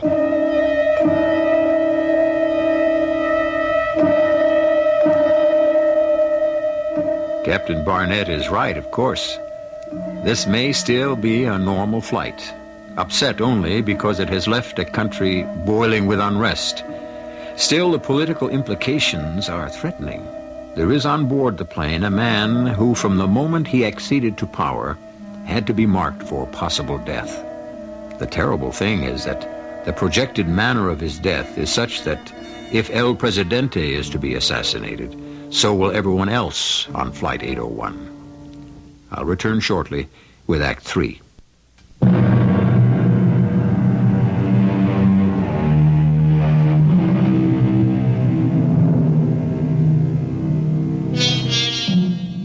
Half an hour out from the South American continent, headed roughly north-northwest for New York, Flight 801 cruises serenely at 35,000 feet. Almost all her passengers are asleep, and under normal conditions, half her crew might be. But this is a special flight. Flight control has alerted them from the ground that there may be a maniac who, for political reasons, is ready to blow the great 747 out of the air. So nice of you to bring me my orange juice. My mouth was really quite dry. I don't blame you, Sister Teresa. It's a long, tiring flight. Do you mind if I sit with you for a moment? Not at all. I'll take your bag and put Don't it... touch it. I'll hold it here in my lap. It'll be perfectly safe. It's safe where it is, and it isn't all that heavy. Please sit down. You look so uncomfortable. Can't I? No, I want it this way. You must have something very important in there. I do. Really? Church relics? Not exactly. Why would you ask that? Well, you have been with a mission in South America. I thought perhaps you might have discovered some relics to bring back with you. I mean, since you're so protective about the bag. Relics? Yes, in a sense. And I am protective about it. You're going back to New York? Oh, dear me, no. My diocese is in the Middle West. I imagine I'll be assigned to Cleveland. For heaven's sake. I hope so. No, I didn't mean that. It's my hometown. I was born there. You know Cleveland? Oh, yes. I spent several years there before I was sent on my mission. On the east or the west side? On the east side. Anywhere near Cleveland Heights? Why do you ask? Oh, well, that's just where I was born. On the corner of Huff and Euclid Avenues. I think I remember there was a big convent. Oh, I come from a very small order. We don't live in a convent. Just one of those big old houses, you know. Near the Playhouse? Beg pardon? I said, is it near the Cleveland Playhouse? Not far from there. Do you have the time, my dear? Why, yes, it's 1:45. It gives me 15 minutes. 15 minutes? Why, yes, to tell my beads, you know. To say a little prayer for all of us. You're quite sure you don't want me to take that bag for you? Very sure. I've never really seen one quite like it. It was my father's. Really quite roomy. It was just the right size. They were called carpet bags, you know, because they were made out of carpet. Why, you're right. Don't touch it, please. I'm sorry. I was just interested. Is it lined inside or just the back of the carpet? I'd love to have a look. No. There's nothing to look at, really. Nothing you'd want to see. Well, I'm really quite interested. Well, I'm sorry, but it would embarrass me to open it. What time is it now, please? It's about 12 minutes to.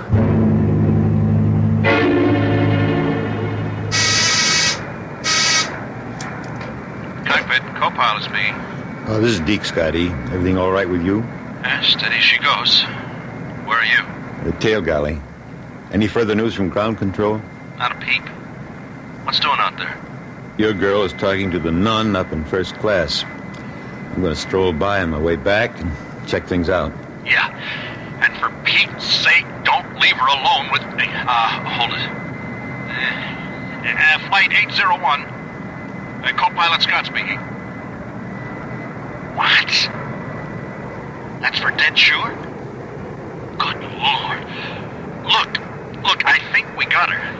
Keep your fingers crossed we're in time, or you're going to be out one plane, crew, and passengers.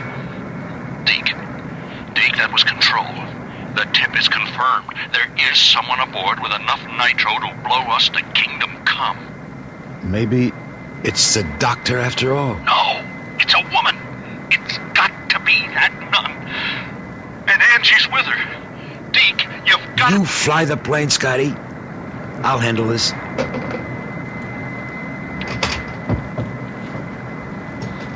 Anything wrong, Captain? No, just stretching my legs a little. Are we over deep water now? Yeah, just passing over the Antilles. We'll be in about 10 minutes. Don't be nervous. I won't be. Oh, what time do you have? 11 minutes to 1. Why don't you put your bag under the seat and take a nap? Oh, excuse me, I'm needed up front. Bill? Yeah, Captain? Don't say anything. Just follow me and back me up, whatever I do. Close the curtain, Billy. Hello, ladies. Oh, Captain. The sister and I are having a nice little chat. This is Sister Teresa. Hello. Our captain, Deacon Barnett, and our flight engineer, Bill Stokes. Hello. Pleased to meet you, Sister Teresa. Now, me too, man. Well, we don't often have the pleasure, and may I say the protection of a nun aboard? I don't very often get to fly, and this is the first time ever in first class. I've never been so far up front. Well, how would you like to go all the way? I beg pardon? Oh, I meant, how would you like to be our guest in the cockpit and see how we fly one of these monsters? Oh, that would be very exciting. Well, then consider it an invitation. Here, I'll take your bag for you. Oh, no, I couldn't leave it. I'll watch it for you. I'm on a rest break anyway. No, I'll just carry it myself. She's very attached to it, and she says it isn't as heavy as it looks. Oh, very well. Whatever the sister wants. We old ladies get so set in our habits. Oh, what time is it? 10 minutes before 1. It'll have to be just a short visit. I must be back in my seat by 1. Well, whatever you wish. Bill, if you'll escort Sister Teresa, Angie and I will follow. I'll go first, Captain, so I can open the door. I'm following you. She's got some kind of box in that bag. It's her.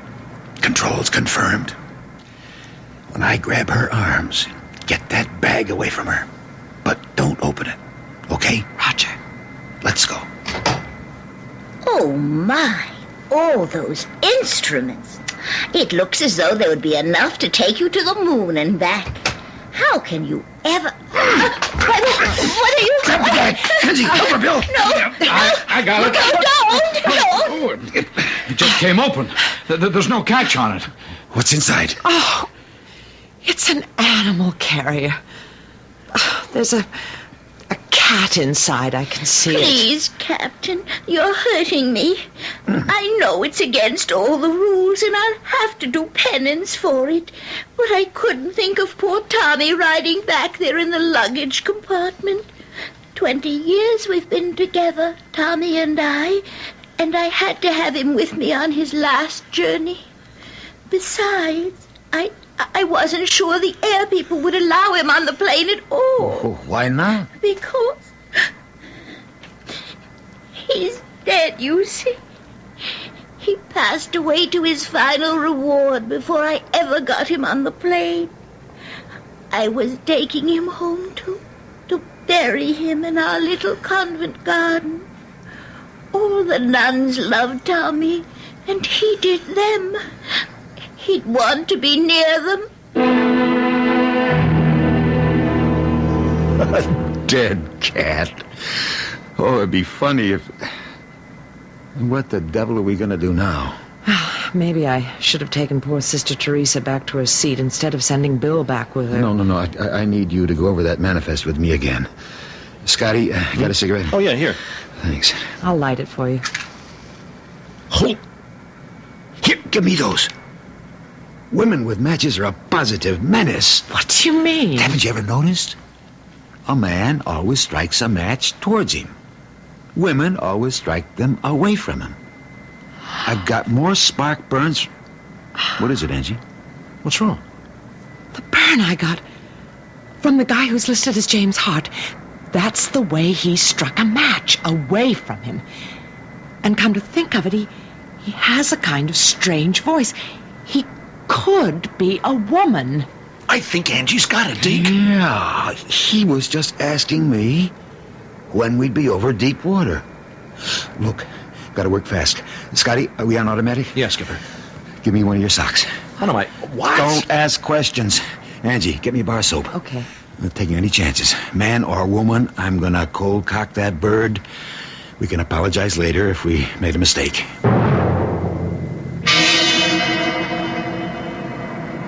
Okay, Angie. Above and beyond the call of duty. I'd have brought Bill, but I'm afraid 2 uniforms might alarm him. It's okay. After all, Hold it. Everything all right, Sister Teresa? Oh, yes, except what are you going to do about... Oh, now, don't you worry about that.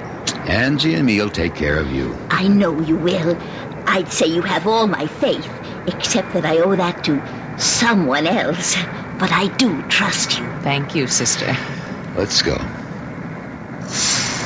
You go first. Stop at that seat before his. And find some excuse to be busy. Okay. Once I'm past him, pow! And you grab that bag. Yes, sir, Deke. I've got you. Here goes. Oh, you don't have a pillow. I'm sorry. Let me help you get a little more comfortable. If you'll just sit forward a moment, I can... Is it 1 o'clock yet, hostess? I've got to know if it's... Grab the bag, Angie. Grab it fast. I've got it. How about him or her or whatever it is? Out like a light. You didn't. No. That's the value of the sock pacifier. It just sends you off safely for a short while to never land. Well, better her, him, than all the rest of us.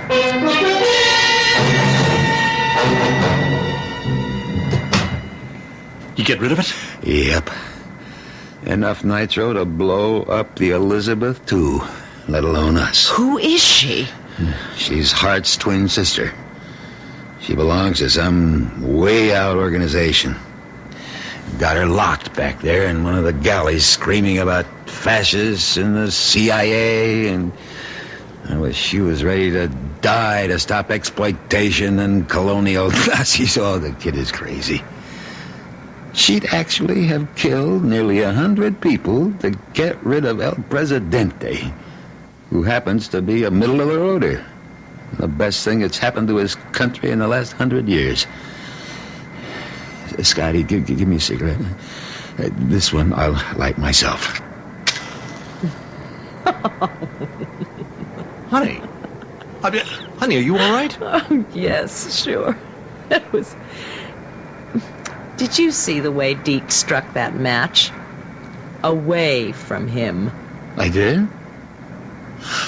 Well, how do you like that? No, I was so sure. Yeah, piece of luck for all of us you were. I don't know. It's 1 o'clock. Well, what's that got to do with anything? Sister Teresa is telling her rosary.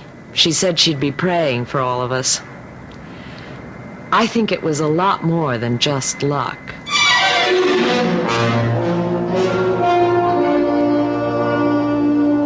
Chance or the positive power of prayer. Figure it how you will. The important thing is that Flight 801 is safe, and all its passengers and crew, and poor old Tommy, is headed safely for his last resting place.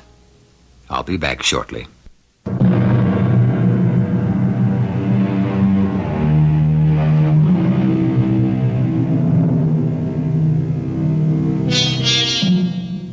Felicia Hart received a suspended sentence and was remanded to a psychiatric institute where there is some chance that she may make a recovery.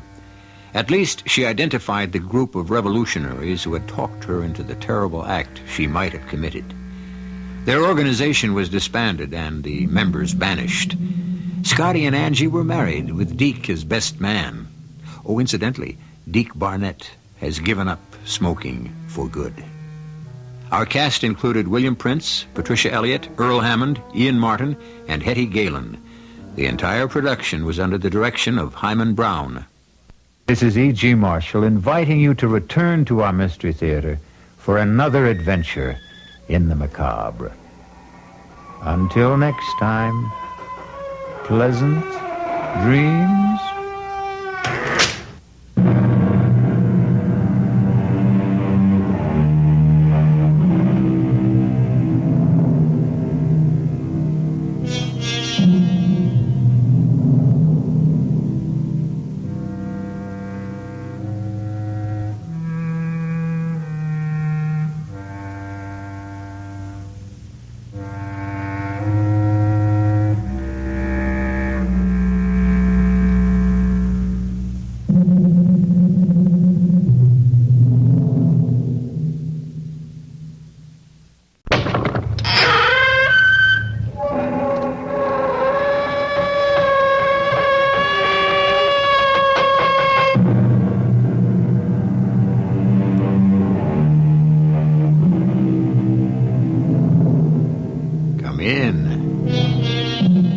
Welcome. I'm E.G. Marshall. You are standing in the doorway of the diabolic, the dangerous, the deadly. And in a minute or so, you will hear one of the strangest tales we've ever told. A story unlike any we have ever poured into your willing ears. Because this is a story about a man you knew only too well. A man who personified the diabolic, the dangerous, the deadly to an entire generation.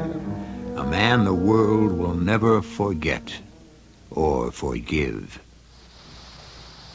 We're pumping too fast, Doctor. Look at his skin. He's turning purple. Wait another minute.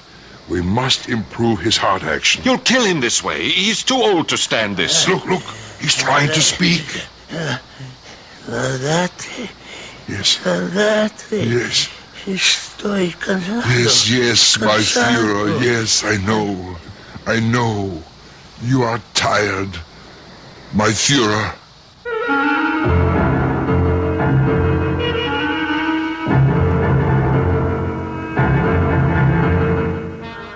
Our mystery drama, The Rise and Fall of the Fourth Reich, was written especially for the Mystery Theater by Henry Slesser and stars Robert Dryden and Paul Hecht.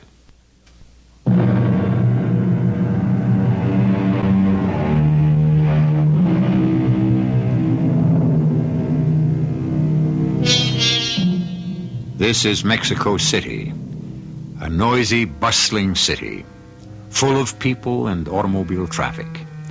Right now, we're standing at the intersection of the Paseo de la Reforma and the Avenida de los Insurgentes. We're watching a black Thunderbird make its way down the avenue and then turn into the narrow, crazy-quilt streets of the makeshift neighborhood they call the Ciudades Perdidas, one of the lost cities built by the squatters. There are two men in that automobile. One of them is a man of 71 years, and his name is Dr. Hans Bunderschaff. The other is a man who has many names, so we'll let him introduce himself. You can call me Gunther. When I lived in London, I used the name George Brighton. When I lived in New York, I called myself... What's the difference? Now I'm in Mexico, and my name is Gunther Binder. And that's good enough. Gunther, is that the building? Yes, looks like it. Do you have the photograph with you? Right here in the envelope.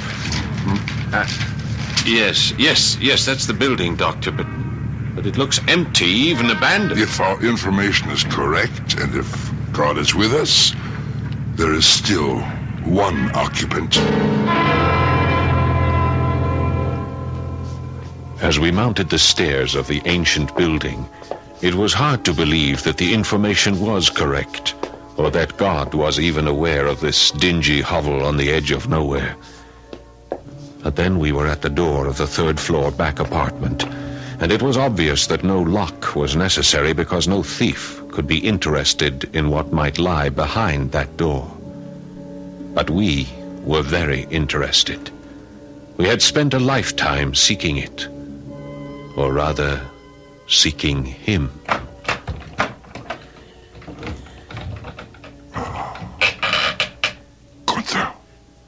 Gunther, look. Dear Lord. He doesn't look alive. Yes, but he's breathing. You can see him breathe. Doctor, how can we be sure? He doesn't look like... There's barely any resemblance. He's 86 years old, Gunther. What did you expect? But we are sure it's him? There's no question of verification. It's him. The one we have sought for so long. I must try to speak to him. He's unconscious. He won't hear you. I must try. My Führer. My Führer. Can you hear me? My Führer. We have come to take you home. But our work was just beginning. First, we emptied the trunk of our rented automobile, and I brought the heavy black suitcase containing Dr. Bunderschaff's apparatus up the 3 flights of rickety stairs. Fortunately, the man we had found in the third-floor back apartment was the building's only occupant, so our thumping and bumping didn't disturb anyone, not even the man himself, who remained comatose throughout, his breathing growing more labored all the time. we'll have to use the oxygen soon. I think he's suffering from cardiac insufficiency. Are we too late, Doctor? No, he's lasted this long. He'll last until we're ready. We'll have to clean up this place, too. It's filthy. Our informant said there was an old lady who took care of him. Yeah, I've seen her. She came around while we were bringing the trunks upstairs. She asked me about El Ciego. El Ciego? That means the blind one. Is he blind? Cataracts. Thick as bottles over both eyes. But don't worry, Gunther. We'll take care of that, too. Our Führer will see again. Our Führer will see the coming glory. What did you tell the old woman? Something that didn't surprise her. I told her, El este muerto. He is dead. El este muerto. Yes, of course, the old lady believed it, and so did the rest of the world. Because our Führer had arranged it that way, in one of the most subtly conceived and well-executed deceptions in history. A plan formulated long before the first excavation of the Führer bunker below the Chancellery. I remember that day in Berlin, when the operative we called Leopard came up with the exciting news. I'm telling you, it's true. I got the information straight from the engineer in charge of the construction. But what happened? How did they find the tunnel? They were making a foundation for a new apartment building in the Hansa Quarter, and the whole thing collapsed. That's how they uncovered it. 6 miles long, Gunther, leading straight from the Chancellery to what must have been a secret airfield. That's just speculation. Hear the rest of it. There's a barn at the site, or what's left of a barn. But there isn't any loft or stables or anything you might expect to find in a barn. You mean it was used as a hangar? Nobody wants to believe it. Not officially. Or they'll claim that Hitler never carried out his escape plan. But you think otherwise. What I believe is the Führer confided his true intentions only to Bormann and Goebbels. All the others in the bunker were kept in the dark so they could testify to the authorities about his so-called suicide and Viking funeral. Good Lord. But the body in the blanket, the body that Heinz Linger burned. It was a corpse that he burned, but not the corpse of Adolf Hitler. I simply can't believe it. You remember Bormann's statement that the face had to be covered because it was disfigured? Yes. Gunther, the face was covered because it was the face of some orderly, not the face of der Führer. And now that face was in front of me. His face. The little square mustache gone. The black hair with its slanted lock across that famous forehead gone. The lips that had once blared out martial music loud enough to stir the world had vanished into a black, toothless hole. The eyes that had given hypnotic guidance to millions looked out blindly through thick, gray windows. I stared at that face, and I turned to Dr. Bunderschaff. Doctor, is it really possible? Can we make him smile again? It is possible, Gunther. We can make him smile and feel happiness for the future. But first, we must make him understand. Shall I increase the pressure, Doctor? Yes. Slowly. He doesn't seem to respond to anything. I'm not a physician. I know my opinion doesn't matter. He's not in coma, Gunther. This condition of his is more resignation. He has stopped caring about being alive. His skin color is changing. More pressure, Gunther. The needle is near the danger mark now. More pressure, I say. We are pumping too fast, Doctor. Look at his skin. He's turning purple. Another minute. We must improve his heart action. You'll kill him this way. He's too old to stand this. Look. He's trying to speak. Estoy cansado. What's he saying? Quick, kill the pump. Cansado. It's not German. No, Gunther. It isn't German. But don't forget he's lived outside of Germany for 30 years. What does he say? He says that he is tired. Very tired. He wants us to leave him in peace. My Führer. My Führer, listen to me.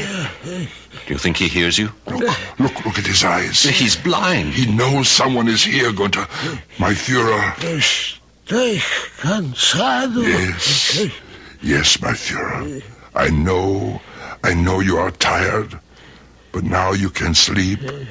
And when you wake, we will give you the future.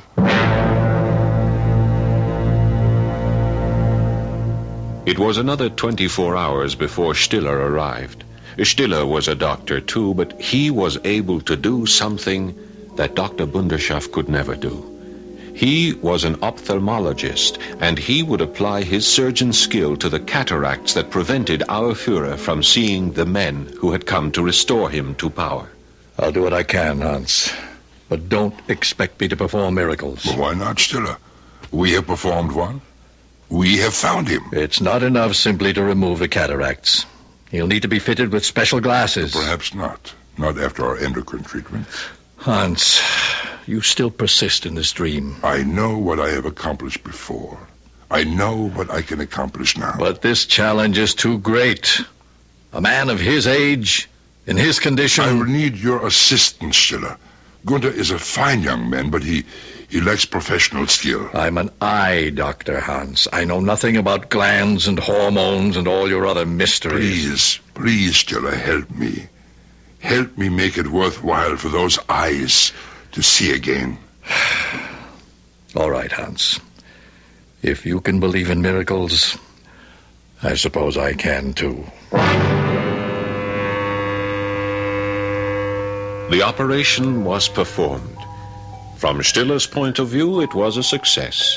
The gray clouds covering the old man's eyes were lifted, but it was only after new strength was pumped relentlessly into his bloodstream, after stimulants had excited the action of his heart and liver and pancreas and nervous system, did we see any reaction or result. And then the moment arrived. The moment when Adolf Hitler opened his eyes and spoke to us. Who are you? Did you hear me? Who are you? What do you want of me? We are your subjects. What? Your subjects, my Führer. You are mad. You are all mad.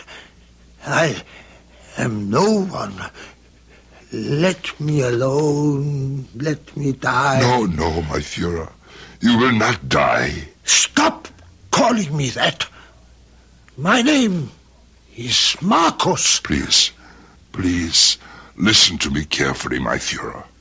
My name is Hans Bunderschaft. I am a doctor, an endocrinologist. I served your cause for many years. I have performed thousands of experiments on behalf of the Reich. Experiments probing into the very core of life itself. Yeah, please. You must stop this. I will not hear more of this talk. These lies. I am nothing but an old man. My Führer, please, hear me out. While you were bringing Germany victories on the battlefield, I was seeking victory in the laboratory. I failed, just as we all did. Failed? Failed? We were betrayed. Yes. Betrayed, of course. And out of that betrayal, we were defeated. But out of that defeat may now come victory. Victory? What are you saying? He speaks the truth, my Führer. Who are you? I am Gunther Binder, your subject too. This is madness. I know that I was too young to serve your cause when you first brought glory to our nation, but my father served it and died for it, and now I want to be part of the new glory. New glory? What are you raving about? Lunatics! Tell him, Doctor, please. No, Gunther. You tell him. All right, I will. My Führer, we have come to restore you to power. As you can see, we have found ourselves in the middle of a horror story. A nightmare made all the more terrifying because of the reality that inspired it. But can Dr. Hans Bunderschaft make good on his incredible promise? Can a handful of men, even with the decayed body of a former tyrant, create a fourth Reich in the world? We'll be back shortly with Act 2.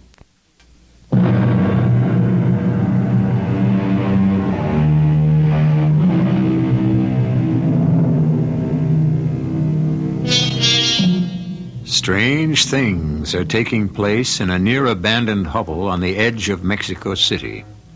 The third-floor back apartment has been converted into a clean white box of a room filled with gleaming chrome apparatus and the smell of strong chemicals. But there is something more than medical progress being discussed. For the men who have gathered in this room are discussing surgery on the world. Don't misunderstand, my Führer. We are not men of politics. We know there are others who can guide you better than we. Politics? I know nothing of politics. Why should an old man know anything but the water he drinks, the food he puts into his mouth? But you remember this much, my Führer. You remember that politics is power. Nothing more. Power? And is that what you offer me? Are you my army, my legions? Is this my new chancellery? But we speak of a different power now. There is only one power, strength. And I have none. Look at me. I am old, dying. But the power we are talking about is strength. Strength, life, youth. Youth? Now I know you are mad. You would make me young again? Yes. Yes, my Führer. We can give you back the years that were lost in Germany when you so wisely escaped from Berlin. We don't know how many years we can promise you or how much vitality we can restore. But it will suffice for your return to the fatherland. Hans, look at him. His eyes. Madness. All madness. It is enough for now, Hans. Let him rest. You've troubled him enough. We must make him understand it's no good unless he realizes. No. Stiller is right. He has stopped listening to us. We will speak to him again later. It was later, all right. Almost 2 weeks later before we heard the voice of Adolf Hitler again. But Bunderschaft was a busy man during that 2-week period. I had expected him to begin the testosterone treatments first, but instead he chose to administer massive doses of vitamins. And then he began a series of amphetamine injections whose effects he watched with concern for the stamina of Hitler's heart. But the Führer survived. And then Bunderschaft began the critical phase, the hormonal injections which he had used to restore temporary youth to gray-haired rodent veterans of the laboratory. Stiller and I watched the procedure in awe and skepticism. The man isn't a rat, Hans. It's simply not the same thing. We have had similar results with primates, Stiller. Don't tell me now that a man is not an ape. I still cannot believe in this miracle of yours. But he is stronger. You can see that for yourself. He grows stronger every day. But will he grow younger? We'll soon know. And then, on the night of the 10th day, we were awakened by a horrendous cry. My God! My God, what is it? It's him! The Führer must not be bound by existing legal regulations. The Führer is leader of the nation, supreme commander of the armed forces, head of government, supreme executive chief, supreme justice, and leader of the party. He's out of his head. Yes, my Führer, please, easy. Lie back and relax. I must conserve my strength.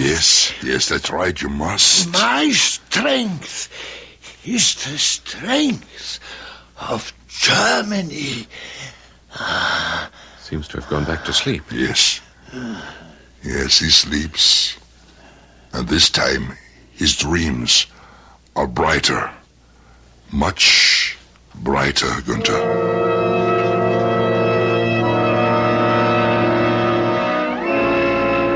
Maybe our Führer's dreams were brighter, but Dr. Bunderschaft's dream began to fade as the days wore on. Despite daily massive doses of the hormonal formula, there seemed to be little change in the years that lined the face of Adolf Hitler.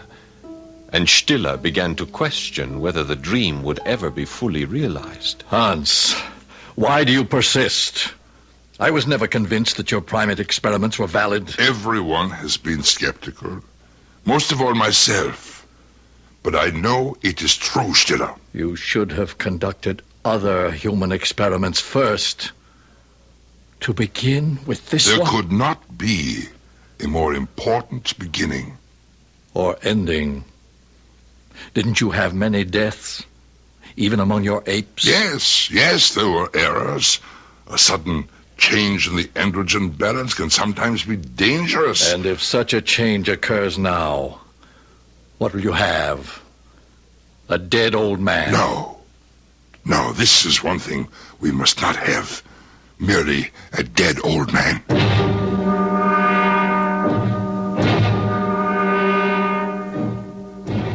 And so the experiment went on day after day, until finally some improvement began to appear. Blood pressure? Almost in the normal range. Red blood cell count? Not much improvement yet. Muscle tone? That's hard to say, Doctor. His skin seems firmer to the touch, more elastic. You see, Stiller? One improvement after another. Do you still think we will fail? It's a question of time, Hans. Whether you have enough time. Yes, time. Time is the enemy. We're in a race. All right. We will double our efforts by doubling the dosages. But that might kill him. The shock. We will have to try, Gunther. So we doubled the dosages. The risk was great, but Dr. Bunderschaft was encouraged by Hitler's ability to withstand the initial treatment. There was only one problem. The increased dosages seemed to affect his mind, and days of delirium followed. They're fools. All fools. Our enemies are enemies of themselves. What is he saying, Gunther? I can't make it out. Britain is a dying empire, dying. America is trying to be its heir. Russia wants the Balkans, deprive them of the belief that victory is certain.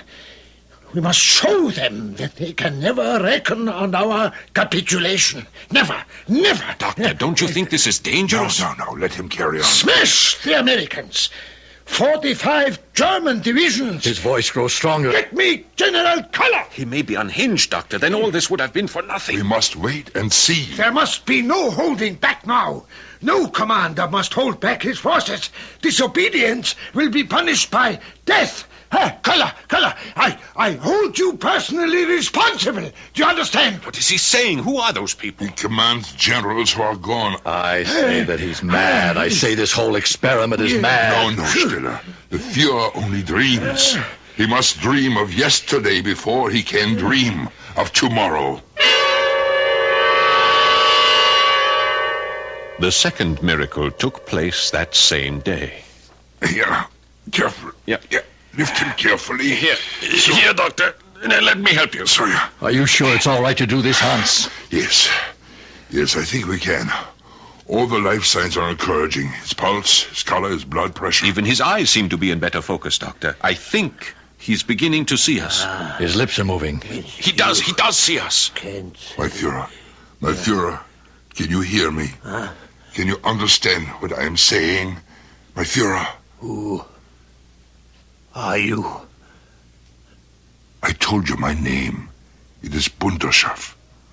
You are German. German? Yes. Yes, I am German. And I am a physician. Why are you here? What is your purpose here? My purpose is reincarnation, my Führer. There is no such thing. Then I will use the word rejuvenation. You can make people young again. It has been my goal for all the years of my life. And where were you, Doctor, during the war? I was assigned by the SS to Dachau to participate in the noble experiments of racial hygiene. But I convinced my superior, Dr. Sigmund Roscher, that I would be better utilized in research, which would uncover the mysteries of the aging process. I know of no such experiments. It was to be Dr. Roscher's surprise present to you, my Führer. A gift such as no loyal subject had yet given you. The secret of eternal youth itself. And so, what became of this gift? Dr. Roscher abandoned the experiments after our early failures. Like Steinach and Voronov before us, our efforts produced only short-lived improvement in the aged. We were forced to conclude that the testes of men were useful only in the formation of spermatozoa and the secretion of hormone. Yeah, I understand nothing of this. That even the synthesis of testosterone was of no great consequence, although testosterone was one of the chemicals I still employ in the process. What process? The process I developed in Stockholm, where I worked after the war. It is no magic formula, my Führer. It is a synergistic group of chemicals which I believe will eventually lead to an acceptable method of human rejuvenescence. Is it true? Is what you say really true? It is. It is all true, my Führer. You can make me as I was? We can do only so much. But it will be enough for the cause. Enough to make the world tremble at your resurrection from the dead. The world? And when you make your reappearance at the proper time, in the proper place, it will be like a lightning bolt illuminating the planet. That is our hope, my Führer. We wish it to be your hope, too. Hope? But I had abandoned it 30 years ago. But we bring you hope again, my Führer. Hope for a new beginning. The beginning of the next 1,000 years. Tell us. Tell us your thoughts. Tell us what you wish. Very well. I will tell you what I wish. I wish for something to eat. And with those words, we knew that it was going to work. That our Führer was back among us again. That the day of the Fourth Reich had dawned.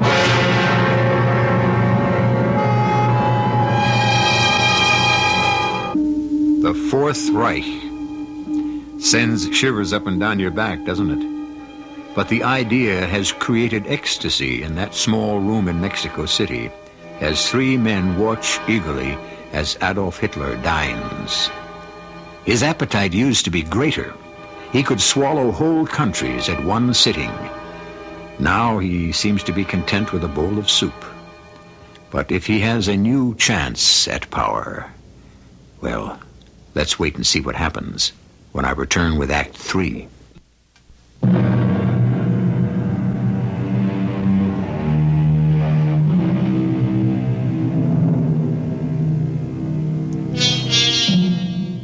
There are still exciting events occurring for Doctors Bundershoff and Stiller, and the young man who calls himself Gunther. The same excitement parents feel when their child takes his first hesitant step, because now Adolf Hitler is taking his. Careful. Carefully now, don't overdo it. My limbs are still so weak. Take my arm, my Führer. No. I can do it alone. I must do it alone. Good. Only this far, my Führer. Just to the chair. Yes. Yes, I can. I can do it. There. Ah, you did it. I knew you could. And now I want to see a mirror. A mirror? You heard what I said. I wish to look at myself. It's all right, Gunther. There's a mirror advisor in my bag. Let him look into that. Yes, of course. Ah, here it is. Here. Yeah. Is that me? Yes, my Führer. You can see how much you have changed since our arrival. How much firmer your flesh has become. How much improved the color of your skin is. But I am still hairless. Yes, the hormonal treatments cannot restore your hair. If anything, they do the opposite. But there is still something we can do about that. False hair. A wig? Like a woman? For the image, my Führer, only for the sake of your image. A wig, a mustache, so that all those who see you will know and remember. Yeah, that must be done. For the sake of my people, I must return to my people the way they remember me. Within the week, it was accomplished. Stiller found the appropriate adornments, a hairpiece that vaguely resembled Hitler's own. The mustache was easier to find.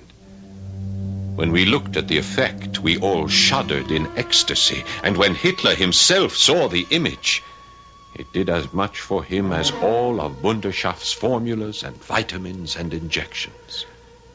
But the Führer became impatient. Now, I tell you, I'm ready now. Your miracle has worked. Dr. Wunderschaft, you have done what you claimed you could do. Now I am ready to return to my people, to my country, to the world. There must be no undue haste, my Führer. The timing of your appearance must be right. Tell him, Gunther. It's true, my Führer. The entire movement must be carefully prepared for the putsch that will bring you back to power. Then prepare them. Tell them I am here.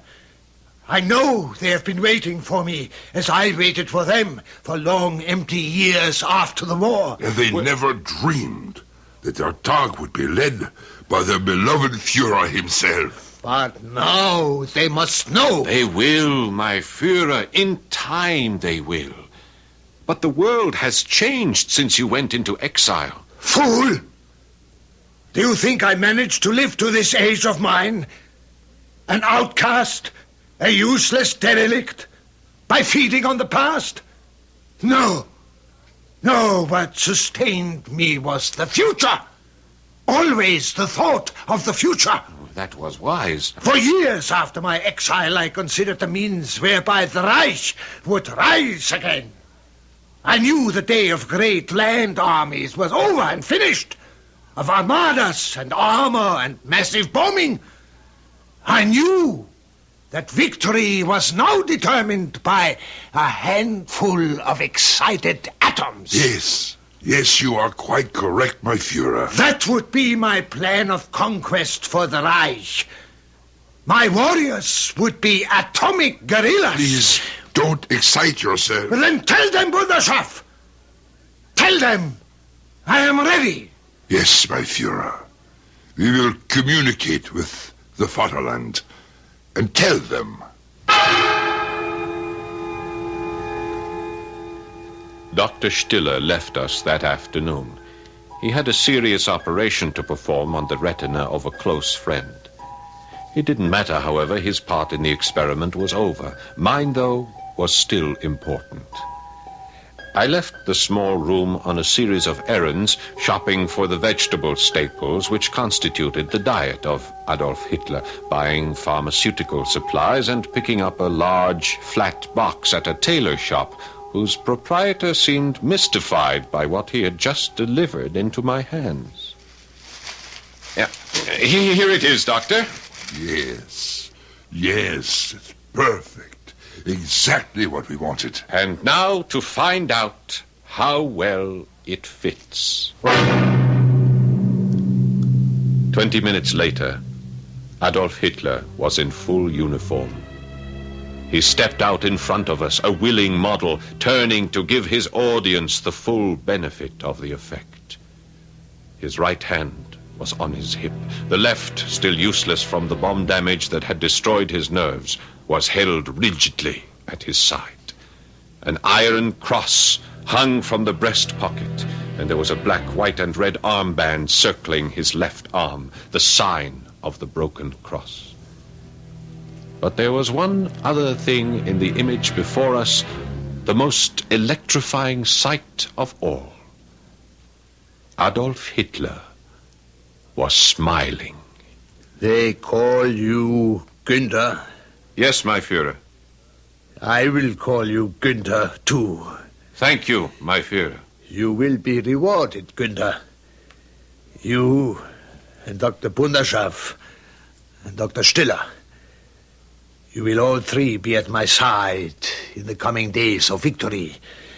You will be privileged to witness the birth of true peace in this world. True peace, Günther. You know what that is? No, my Führer. Not the peace of blind pacifists. Peace not supported on the palm leaf fans of tearful pacifist mourning women, but founded on the victorious sword of a lordly people that puts the world to work for a higher culture. Do you understand, Günther? Yes, of course. Why are you sweating? What's the matter? Oh, it's nothing, sir. I am just overwhelmed. My Führer, please, you must not excite yourself. Steiner must counterattack the Russians. The Luftwaffe ground troops must be alerted. Please, you must sit again. You've stood too long. Yeah, I must sit down. And you, Günther, you must come here. Go ahead, Günther. Günther, kneel down. Yes, my Führer. I'm kneeling. Günther, you must take this. No, my Führer, no, not the Iron Cross. It is yours. No. I wish you to have it.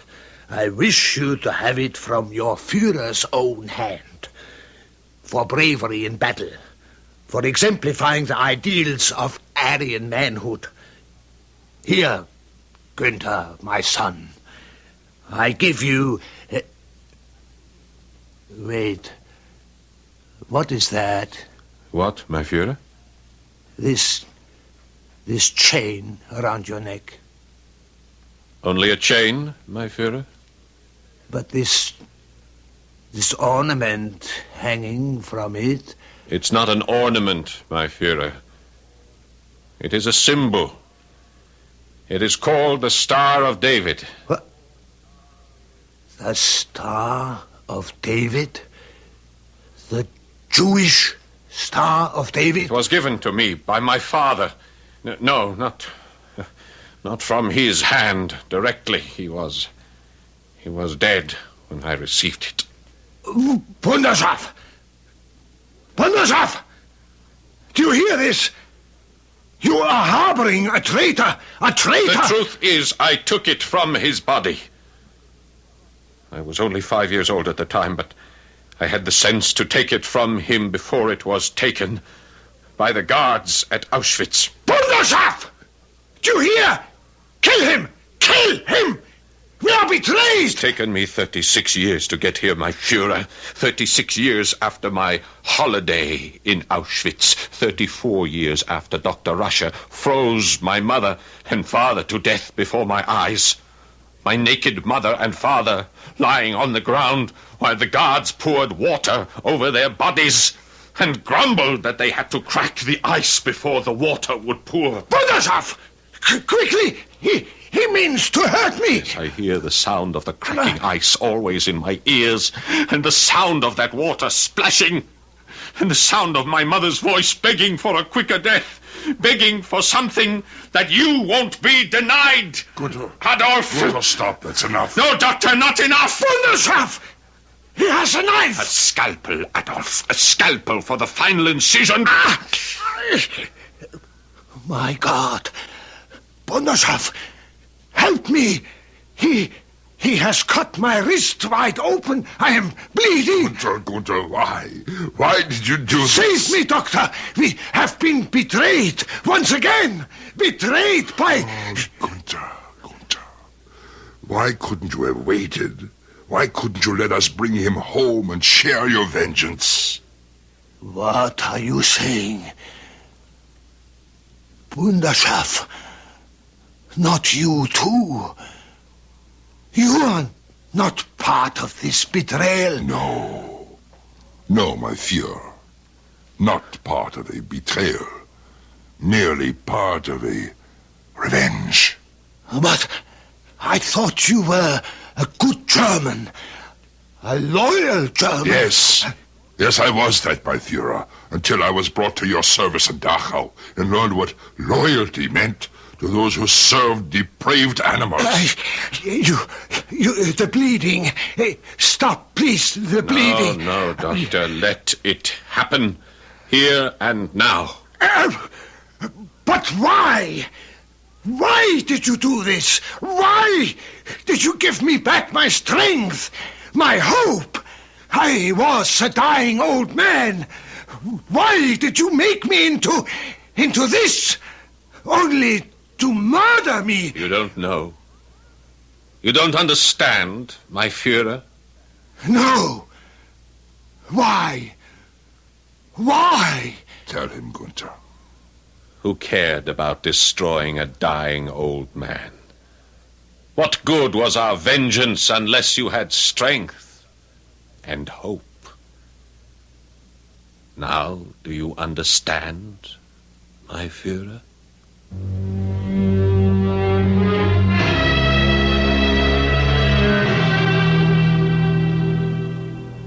And so Adolf Hitler dies, not in the bunker beneath the Chancellery in Berlin, but in a dingy, deserted rooming house in Mexico City.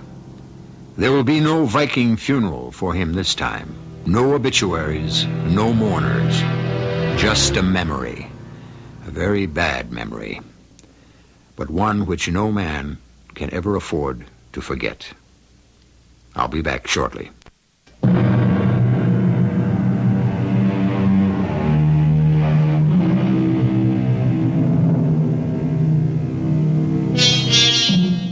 You know, some people might find it hard to believe the story you've just heard, either because they can't accept the idea that Hitler might still be alive, or they can't accept the idea of rejuvenation. Well, I can't prove the first part, but I think I can support the second, because I know a prime example of rejuvenation. It's called radiodrama. We hope you agree. Our cast included Paul Hecht, Robert Dryden, Joe Silver, and Ken Harvey. The entire production was under the direction of Hyman Brown. This is E.G. Marshall inviting you to return to our Mystery Theater for another adventure in the macabre. Until next time, pleasant dreams.